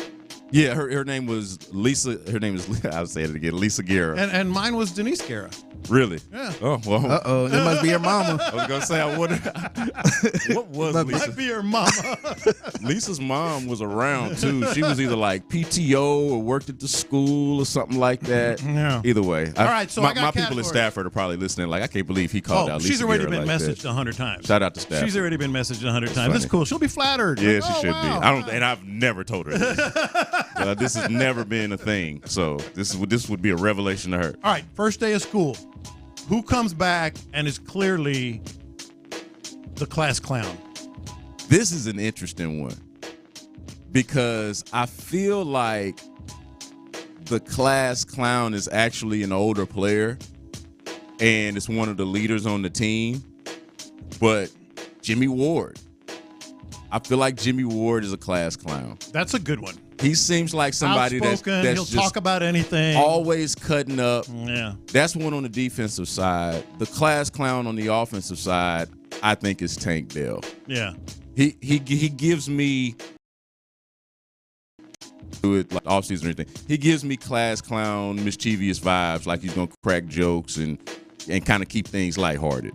I was going to say Laramie Tunsil. I felt like Laramie Tunsil was the guy. We've got other categories for Laramie Tunsil. Put a pin in that. But I think that's a good one, though. I was going to say Damian Pierce. Oh. Damian Pierce is the class clown, man. Yeah. Right? Damian Pierce, I can see being the class clown for sure. No, Damian Pierce is the guy where you come back and you be like, dog, you taking 9th grade classes still? Dog, what happened, man? He's on the Why you ain't in the 10th grade with us? Oh, Lord, that's good. That's so good. What happened? That is so Dang, good. Petrie, why you in the 9th grade, man? I can Why see you that. eating with the 9th graders? Petrie's on the defensive side. Like, man, I thought you were in our class. Yeah. Hey, that was a 9th grade teacher, bro. Hey, is she teaching 10th grade now? Nah, no, she's not. No, she's not. I just added that one for you if we come back to this. Held back guy. Who's the held back guy? Oh, that was the worst when you see your boy, and you know your boys ain't about to say nothing about that. Yeah. They don't discuss grades and nothing like that. But when you see them in their homeroom is 9th grade, you like, wait, what, bruh? What's going on, man? And especially if your school is situated like it's got like hallways, like they're specific. 9th grade hallway. Oh, you on the 9th? Why do you spend so much time campus. in the 9th grade wing? A different campus. Well, that would be a dead game. All right, I got a couple more for you. Stoner. Who found the ganja in the summer? Come on. We can say it all together, can't we? Yeah, I mean, we. Laramie Tunsil. Yes, Laramie Tunsil. I got. Hey, can I give target on my back? I don't know. Can I give you a sleeper? Yeah. Afternoon show calls him Bobby Trees. Oh. Another leader on the team. Yeah. Robert Woods. Yeah. I could see that. Yeah, We're just guessing. He's from Cali. If I had to guess, I would say most of them. I feel like for sure. That's what's But fun. I'm talking like Stoner. Right. Like, Well, you know what was fun living about the life. What's fun about that one is there are no bad answers. Yeah. But you know what I mean. The one dude. No, I gave you my ones. Those are my ones. Spicoli and Fast Times. You know, that guy. Yeah. Like I say, don't sleep on Lassiter, man. Oh yeah. I watched his Instagram live the other day. I'm just like, Yeah. He was having a little too much fun. Who you think rolls the best blunt on the team? We are really being. I don't know if they do that. We are really being misfits now. I don't know if they do that. Who rolls the best blunt on the Texans? Is that even a thing that much? Oh man, come on, man! It's part of the experience. But pins and some people like the pure, blunt. Yeah, I don't know how many of these guys. I guess they're they would be newer school stoners, but I mean, back in my day, there was a charm to having the little crumbs on your fingers a little bit, and and kind of just getting into the mode. I do wonder who rolls the best blunt on the team. I bet you it's Joe Mixon. I can see that. I can see Joe Mixon. I can see that. Dude knows what he's doing. All right, who's the nerd? Ooh. All of a sudden, started reading in the summer. His outward, reputation, that kind of thing. Who's the nerd? Yeah, see, I don't feel like it's a change. I feel like he was already the nerd. The nerd is clearly like to me Dalton Schultz. I was going to say Dalton Schultz. Yeah, that's a good one. I mean, that's clear. He's clearly the nerd. I say maybe on the defensive side, Jalen Petrie might fall in those lines too. That's a good one too. I mean, Baylor kid and seems to be like just a real thoughtful guy. I can see him being that dude on defense. Biggie? The nerd. I'm nerds on the Texans. Yeah. I'm gonna say. Can I say a rookie? Yeah. I'm gonna say Jake Fisher. Jake Fisher could be. Or Blake Fisher. Or is it Blake? Blake Why I say Jake? Blake Fisher. It rhymes. Yeah, it's all good. yeah. He ain't played yet. He ain't earned. Don't sleep on Kenyon Green in this one. Oh, as the nerd? Yeah. Huh. Yeah. You know who I would have picked? Now that I think about it. Oh, what do I think? Titus Howard. Nah. Yeah. Nerd. Yeah. He's always on Twitter. See, we probably define a nerd a little differently because nerd. Because and I don't mean this in a disrespectful way. Yeah. But Titus Howard too simple to be a nerd. And I'm respectfully, I think there's a charm to it. I know a lot of people like that. It's country and simple. Emo. Laramie could go in that. Laramie could be emo. Laramie could go in that, and it could be tied to the other thing. But hold on, this is just me in the locker. This is a little locker room insight. Yeah. Two guys attached at the hip, cool but kind of nerdy. Mm-hmm. Xavier Hutchinson and Henry To'oTo'o. Watch out in camp too. Yeah. Like we assume that they're on the team because they were drafted last year. Yeah. But two kind of low key nerdy guys. You know who my emo is? Who's And your I could see it happen. I could see him transitioning to this. Davis Mills. I could see him under that bridge, dressed in all black with black eye makeup and green lips and doing the dance and all that stuff. Just going all in, going emo. Davis Mills. What? Yes. He's the nerd. Yeah, I was gonna put him in the nerd Overlook category. that. I could see him going emo, man. Oh, emo. Oh, did we forget about Case Keenum as a potential class clown? Mm-hmm. I think that was an overlook. Remember he did the mariachis and all that stuff? Yeah. Davis Mills as emo. Yeah. Just got married. Yeah. So I could see him going something emo. to be emotional about. Teacher's pet. Chris Harris. Oh, I see Chris Harris. Christian Harris and Aziz, the linebackers. It's Petrie, man. It should be. It's Petrie. Should be. A couple more here. A hipster. Always got to try something new and explain to you all the things that you don't know and all that stuff. And, eats this particular thing that because they eat it and, like Aaron Rodgers eats it or something. Who's the hipster? If Steven Nelson was still around, he would have been my pick for that. Mm-hmm. He's not. Skoranek? That's a good pick. Ben That's a real Skoranek. good pick. Ben Skoranek or Andrew Beck, maybe. You know what? I think I'd go. Andrew Beck's not a bad one. I think I'd go Ben Skoranek. Yeah. Last one. Who's the do-gooder? Like the guy that's always got to sit in the front of the class. Well, that's kind of like teacher's pet. Yeah, a little I guess bit. that's teacher's pet. Yeah, because I would say sit in front of the class. It's got to probably be Jalen Petrie. Yeah, you're probably right. Damian Pierce. Yeah. Some of these bounce back candidates, which we will get into later on in the show. But yeah, I think it's got to be somebody. Yeah, like you're that. probably right. Yeah, this is fun, man. Anticipating camp. They're here. Football is here. I can't wait. Coming up next on In the Loop, 3 ways that DeMeco Ryans has impacted this Texans team the most. You don't want to miss it. Payne and Pendergast.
station. Houston's sports leader. Sports Radio 610. Faggy has hit him big time.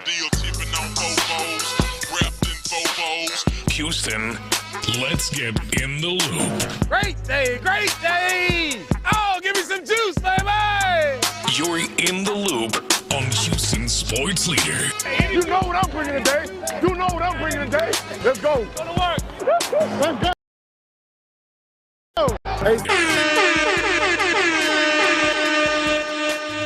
The players are on the field, Lopez. The Texans players are on the field. We got eyes over there getting our setup ready. 24 hours from now, we will be broadcasting live from the Texans practice field at Texans training camp. And as of today, the Texans have reported, the first to do so, veterans, rookies, everybody over there, coaches, everybody you can think of over there getting ready for Texans training camp and for this highly, highly much anticipated 2024 season, Lopez. We talked earlier in the previous segment about it having that back-to-school feeling, first day of school feeling. I want to take a moment to talk about the teacher. I feel like yesterday we used this same allotted time to talk about the principal. But this is a team that is more so about the teacher. That's who I want to focus on because I think he deserves a great deal of the credit for why the Texans are in this position, why the principal is able to sit there in his seat and smile the way he's able to smile, that being Nick Caserio. And DeMeco Ryans, the job that he has done in turning this franchise around, turning this team around in one season, to me, is one that, like, it's something to marvel at, truly, for me. It is something to marvel at, and the reason I wanted to talk about this, too, is, like, we all runs, we can't help but mention culture. Like, it's just from the day he got here, it's Swarm, it's the culture, it's changing the way things have been. You know, one thing that this is so it's kind of silly that it's often ignored is his actual coaching prowess. So X's and O's. So I'm glad you said it because I think there are three components to DeMeco Ryans' impact, and you really just hit on most of them. The main one that I think people focus on a lot is the culture. Yeah, it's like it's automatic. But I would more so specify that as direction, as vision, because it seemed like such an aimless franchise. Not only did it not have a rudder, like culture or the proper coaching, but it did not seem like it had the direction. Yeah. It did not seem like it had the vision. It did not seem like it had identity. DeMeco Ryans brought that instantly. The other thing, credibility. Like credibility and the reputation. I think that having DeMeco Ryans has offered the Texans a certain level of credibility that they didn't have before he got here, and it actually, to me, helps massage the reputation that they had before he got here. But I love the last point you made. On the credibility, just real quick, because I want to dig into the actual coach, DeMeco Ryans. As soon as they hired DeMeco Ryans, the NFL started watching the Texans. They're like, okay, DeMeco Ryans, and can't help but say culture. The NFL talks about DeMeco Ryans and immediately starts paying closer attention to the Texans because he has that credibility, because he's coached at the very, very highest level, et cetera. But I think we kind of almost downplay like his actual coaching prowess. We do. You know, because – and let's start with not even the X's and O's. Let's start with how he put this staff together. Most of the people on that staff, they're not his boys. A lot of them are, but like Bobby Slowick is, and that was an obvious one. And I think we assume a lot because Bobby Slowick's the offensive coordinator. We assume that it's just, some other version of San Francisco 49ers coaching staff. Yes, which it's not. And it's not. Yeah. He brought in, the defensive coordinator was really just a recommendation and an interview process and all that. Gerard he knew DeMeco, but he had never coached in any of that tree, that circle that DeMeco was in. Gerard Johnson, the quarterback's coach, who has been integral. Some of the DB coaches, the offensive line, like these, like let's start with just his coaching prowess of recognizing coaching talent, which is, the extension of his philosophy and his approach on the field. Yeah. That's huge. Which speaks to leadership. Yes. Like and I think we talk a lot about leadership with the players and, once they get out there on the field. But what you're talking about, Lopez, is a certain leadership quality that says, hey, you know what? I'm not going to just hire my cronies. Yeah. I'm not going to just hire because I owe them. I want to utilize my resources and opportunity and leadership ability to go find the actual best dudes for the jobs. Now, it just so happens that he comes from San Francisco, which has turned into, the Shanahan tree has turned into like an offensive coaching factory. And so the best guy for the job actually did come from there. And so that part of it made sense. But he did not assume that just because I'm coming from San Francisco or just because I played with this guy or know that guy, that's who's going to be on my staff. He did go out there and hire some relative strangers. Yes, and he kept one. Which to me shows leadership. Frank Ross. Yeah. I mean, he didn't, the holdover that made the most sense. Yeah. He kept him. He kept Barrett. The running backs coach, because Danny Barrett, for all of the running back issues that they've had, it hasn't been Danny Barrett's fault. It's been a talent issue. It's been an overall offensive issue. So you get in the right offensive coordinator and you bring in the right head coach and bring in the right personnel. Yeah. And Danny Barrett looks a lot better. And then let's talk about, his actual X's and O's, what this defense did. I mentioned Matt Burke, the defensive coordinator, didn't really have a connection directly with DeMeco. He hired him, interviewed, liked him, got some recommendations, et cetera. I know he was with what's his name with the Jets, but he's in Arizona too. So we got to see him up close, being in the same division. Yes, so that so there's that, and then there's the X's and O's of this defense. We should and we always will, but this defense got some upgrades in performance and found some players, credit to Nick Caserio, but DeMeco was in on that could come in and help this team. I mean, Derek Barnett had no expectations and then played a crucial role. Christian Harris was a guy that, we wondered, what kind of player he was going to be. I was wondering. Yeah. I was wondering when he was going to tap into that. And it wasn't taking forever, but it was taking a little bit longer than I was expecting. Absolutely. And then the phrase that you coined, DeMeco dust. Pixie dust. Yeah, I'll give you credit for that in terms of actually recognizing DeMeco Ryans' prowess. When we say, hey, we don't talk enough about this or this isn't talked about enough, I'll give you credit, Lopez, for coining the term DeMeco dust or the DeMeco pixie dust. I think that does speak to his coaching prowess. Yeah, and I think we don't talk about that enough. I mean, we know he's a good coach, but it's not something that we do an awful lot. Where would this team have been last year without Blake Cashman? I mean, that came out of nowhere. Yeah. I mean, that guy was a special team / situational guy, and all of a sudden you're like, holy moly. Well, you want to talk about things to get excited about with training camp, and this was one of my last week, one of my training camp thoughts about a linebacker emerging that we're not talking about. Blake Cashman was that dude last year. Yeah. The linebacker that nobody was talking about going into camp, but once we got to camp, we were like, you know what? Blake Cashman feels like their best linebacker. And then he was hurt, and so we didn't get to see it immediately. And then week 3 comes out, they play the Jaguars, and he's a big part of that win. And then the last thing, and this was more obvious, but still the head coach has to make the choice. Dameon Pierce was going to be their guy. He was a favorite of DeMeco Ryans. DeMeco Ryans gave him a lot of love early in the season and in the preseason and all that. DeMeco had to pull the trigger on changing the starting running back, and it changed everything for this squad. So his actual X's and O's, I feel, is kind of getting short shrift here. I think it's because the team overall has been a big focus. I think the offensive side has been a big focus with C.J. Stroud, Bobby Slowick's ascension, and of course on the defensive side, it's been more individual specific. Like, look at Will Anderson. Oh, look at Christian Harris. Oh, look at Derek Stingley. That looks like it's going to work out. But put it all together, and how does it all come to be? And then specifically on the defensive side of the ball, I feel like you got to give DeMeco Ryans a great deal of credit for the turnaround that they had on that side of the ball, because I mean, they weren't just bad off. They were an overall bad team. They turned it around on both sides. Remember the rushing yards? Yeah. Dude, they had a poor run game and could not stop the run.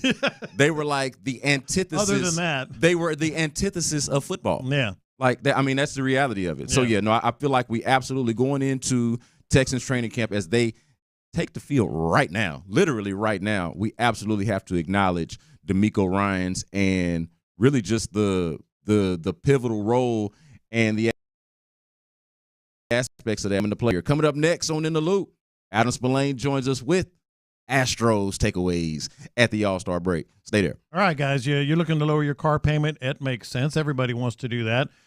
Get with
We're making the stories from outside the loop matter to you.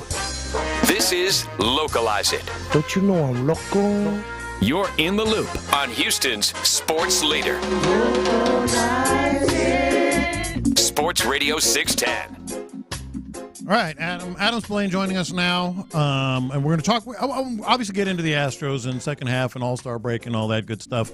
But All-Star game. Let's start right there with the All-Star game. I think the biggest story of the game was the uniforms for a long period of time. And we don't have to necessarily get into that, although I think we both agree they should probably go back with the specific team uniforms. Well, I'll be honest. I did not watch a single pitch of the All-Star game. What? I did not watch a single pitch of the Home Run Derby. What? Just wasn't into it. And in all honesty, part of the fun of watching the All-Star game for me was you get to see all the jerseys. The uniforms. Yeah, I think it's fun when you go back and you watch some of the old introductions on YouTube from the 90s and you see all those. It's fun. It's fun to see that. And so not only do you have just a bunch of guys all wearing the same uniform now, but the uniforms are just really ugly. They're awful. So it's kind of, in all honesty, and I don't know if I'm the only one who feels this way or this makes me from the game is just seeing these awful softball-looking uniforms for what is supposed to be a jewel event of Major League Baseball. I don't disagree, but you're familiar with what happened in the All-Star game and all that. And even if you're not, one of the things that I'm sitting there and I'm watching this and I'm like, man, talk about the dawning of a golden era with some of these young arms, man. Skeens, and I've talked about Miller from the A's a few times here and there just because 103 he hit at one point. And that's not even to get into some of these position players. Obviously, how the game played out. You got a young guy with an MVP and all that stuff. But Skeens and Miller and the pitching. Part of it is, for me, this is awesome. And then I'm also kind of worried because I know what spin rates and all that stuff does to young arms. Well, it's not just the spin rates. It's just the velocity. Velocity is so much more featured in the sport now than it was, and I think that's leading to a lot of injuries. Mm-hmm. And I think that you talk to a lot of people in and around the game, they will tell you that some of the reasons why pitchers are getting hurt at the rates that they are getting hurt is because they are throwing so hard and they're going max effort, max velocity, really from a young age, and just the human arm isn't built to be able to withstand that. Yeah. So you see all these great young pitchers, and there are a lot of them. There is so much good pitching in the sport. But then on the other hand, you're just terrified. Okay, well, how long is before this guy needs some sort of major elbow surgery? Yeah. Some major shoulder surgery. Yeah. And you've seen it with the Astros, where I wrote about it today. But basically, their entire thought would have when spring training started, basically all of them except for Hunter Brown have been on the IL at least once. No. And then you've got multiple guys who have had season-ending surgery. So that's the one thing that we've got to figure out, that the sport needs to figure out, is how do we keep these pitchers healthy, because they don't do you any good if they're having surgery. And there've been so many good starting pitchers who've had their careers just completely shattered by injuries. I mean, I've seen that. You've seen this. Paul Skeens being compared to Nolan Ryan. Well, there's one big difference. He's throwing, very, very hard like Nolan, spin rates and all that stuff, and I don't know if he can last. Nolan did it for 25 years. Yeah. And let's say we can get Skeens through. And he was a unicorn. We know that. Yeah. And so let's say we can get Skeens through the first year at this point. And teams try, and they are as conservative as you can imagine, especially at the minor league level. I was telling you a story last week where we had a pitcher in 2015 who an incredibly efficient start. He was at 55 pitches into the seventh inning, but the organization saw that, hey, he's still in the game in the seventh inning, and our trainer got a text from somebody from the pitching coordinator. He's like, hey, get him out of the game right now. Out. So teams are just very they're cautious. aware, obviously. Oh yeah, teams are, but they think it's a workload thing. Mm-hmm. So they more care about the workload more than anything else, more than some of the other aspects of why pitchers are getting hurt. So I don't know what the answer is. I think some of it has to do with velocity. Some of it has to do with pitchers are pitching more than they ever have, at least when they're growing up. Mm-hmm. So it's a tough needle to thread. But so the Astros, these next 2 days, nothing going on. But then they're going to hit the ground running, with the Mariners and decisions to make. It's going to be the 19th when they start gathering again. That's 11 days from the All-Star, from the trade deadline. They're going to do something. they're going to do something. But you getting any gauge on any of this? Not really. It's tough because last year Dana Brown talked so much about we got to get a left-handed bat. We got to get a left-handed bat. We got a left-handed bat, and he didn't get a left-handed bat. And he said all in the time leading up to the trade deadline, we don't need a starting pitcher. We're fine. Starting pitching is fine. And what they do, they wound up getting Justin Verlander back. So I don't really know what to expect at this point. They absolutely need another starting pitcher. They probably need two, and they don't need to be big names, but just somebody that can absorb innings and somebody who can get you through the rest of the season, because they are so thin at that position. And Justin Verlander seems to be on track to coming back at some point. He did throw off the mound on Sunday. Before that game, he's going to throw another bullpen at some point this week. He might have already done it. So he's probably getting closer to a rehab, but he's 41. You don't want to be relying on 41-year-olds. Luis Garcia's rehab has hit a bit of a snag. If Lance McCullers comes back, it's not going to be as a starting pitcher, at least not this season, according to Dana Brown. So they need to get guys who can get them through the season, because of the 5 guys that they currently have in the rotation, one guy was drafted last year. He's not ready to go a full 6-month season. Spencer Arrighetti has never thrown anything with Mel Blanco, so they've got to have guys who can get them through the rest of the season. Well, that ties in with one of my theories about why these next 2 weeks are so important, because, like, let's say, and we don't know one way or the other, but let's say Verlander isn't back in the next 6-8 days. Kyle Tucker isn't back in the next 6-8 days. Just go down the list. You maybe who knows what Luis Garcia is going to end up doing. I mean, that puts even more pressure to add more guys on me, because I like, if they're not back for the Mariners series, clearly that's an important series, but you kind of get it if they're kind of slow-footing it.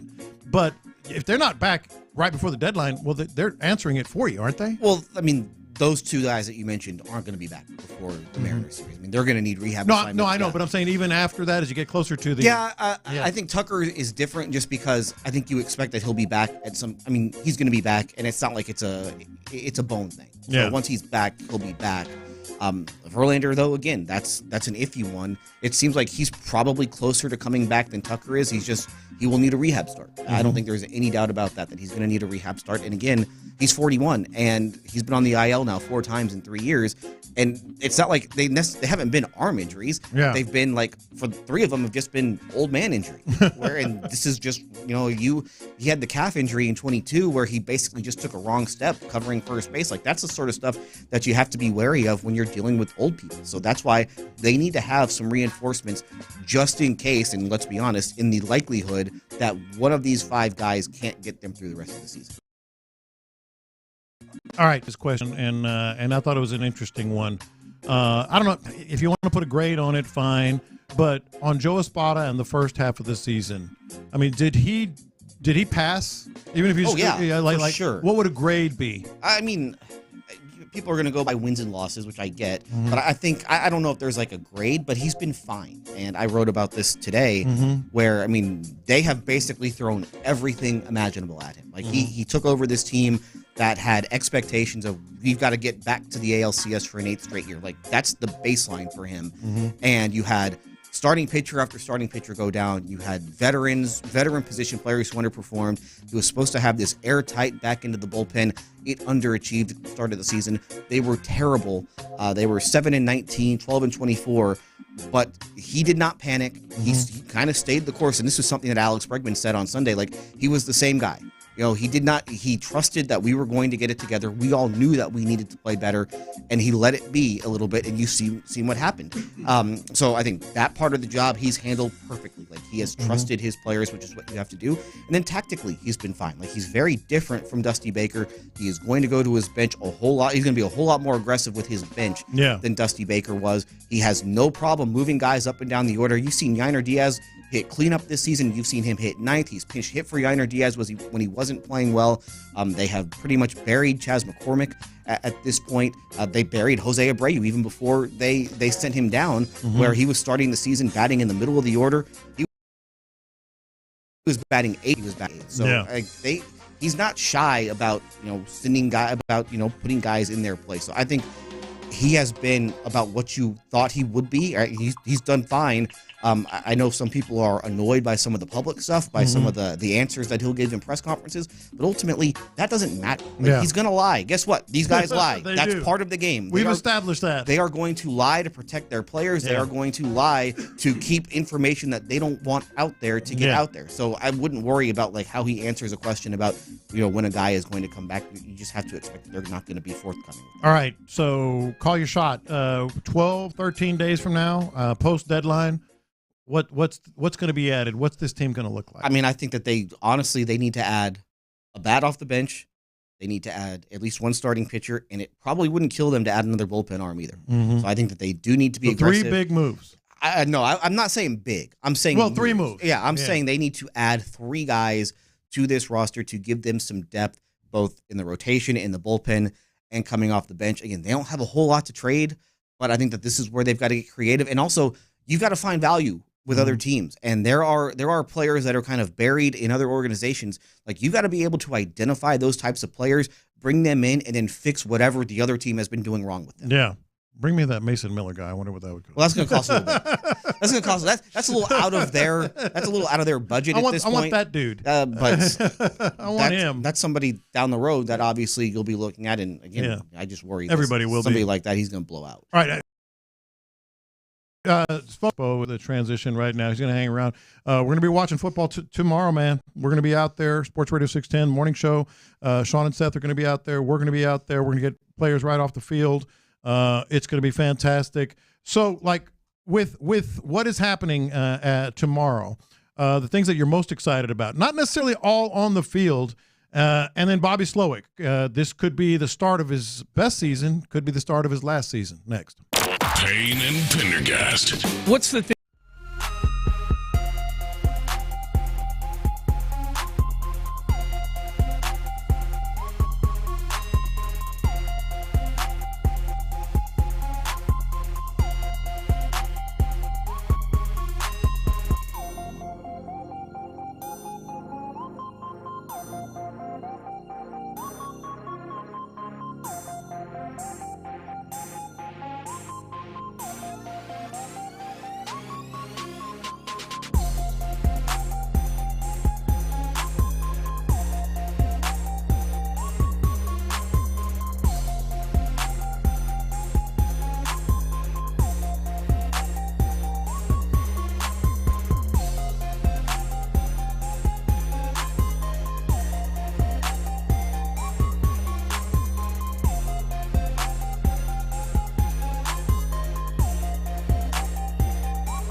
FM HD2 Houston. Insider access, exclusive content. Sports Radio 610. The Texans play here. An Odyssey sports station.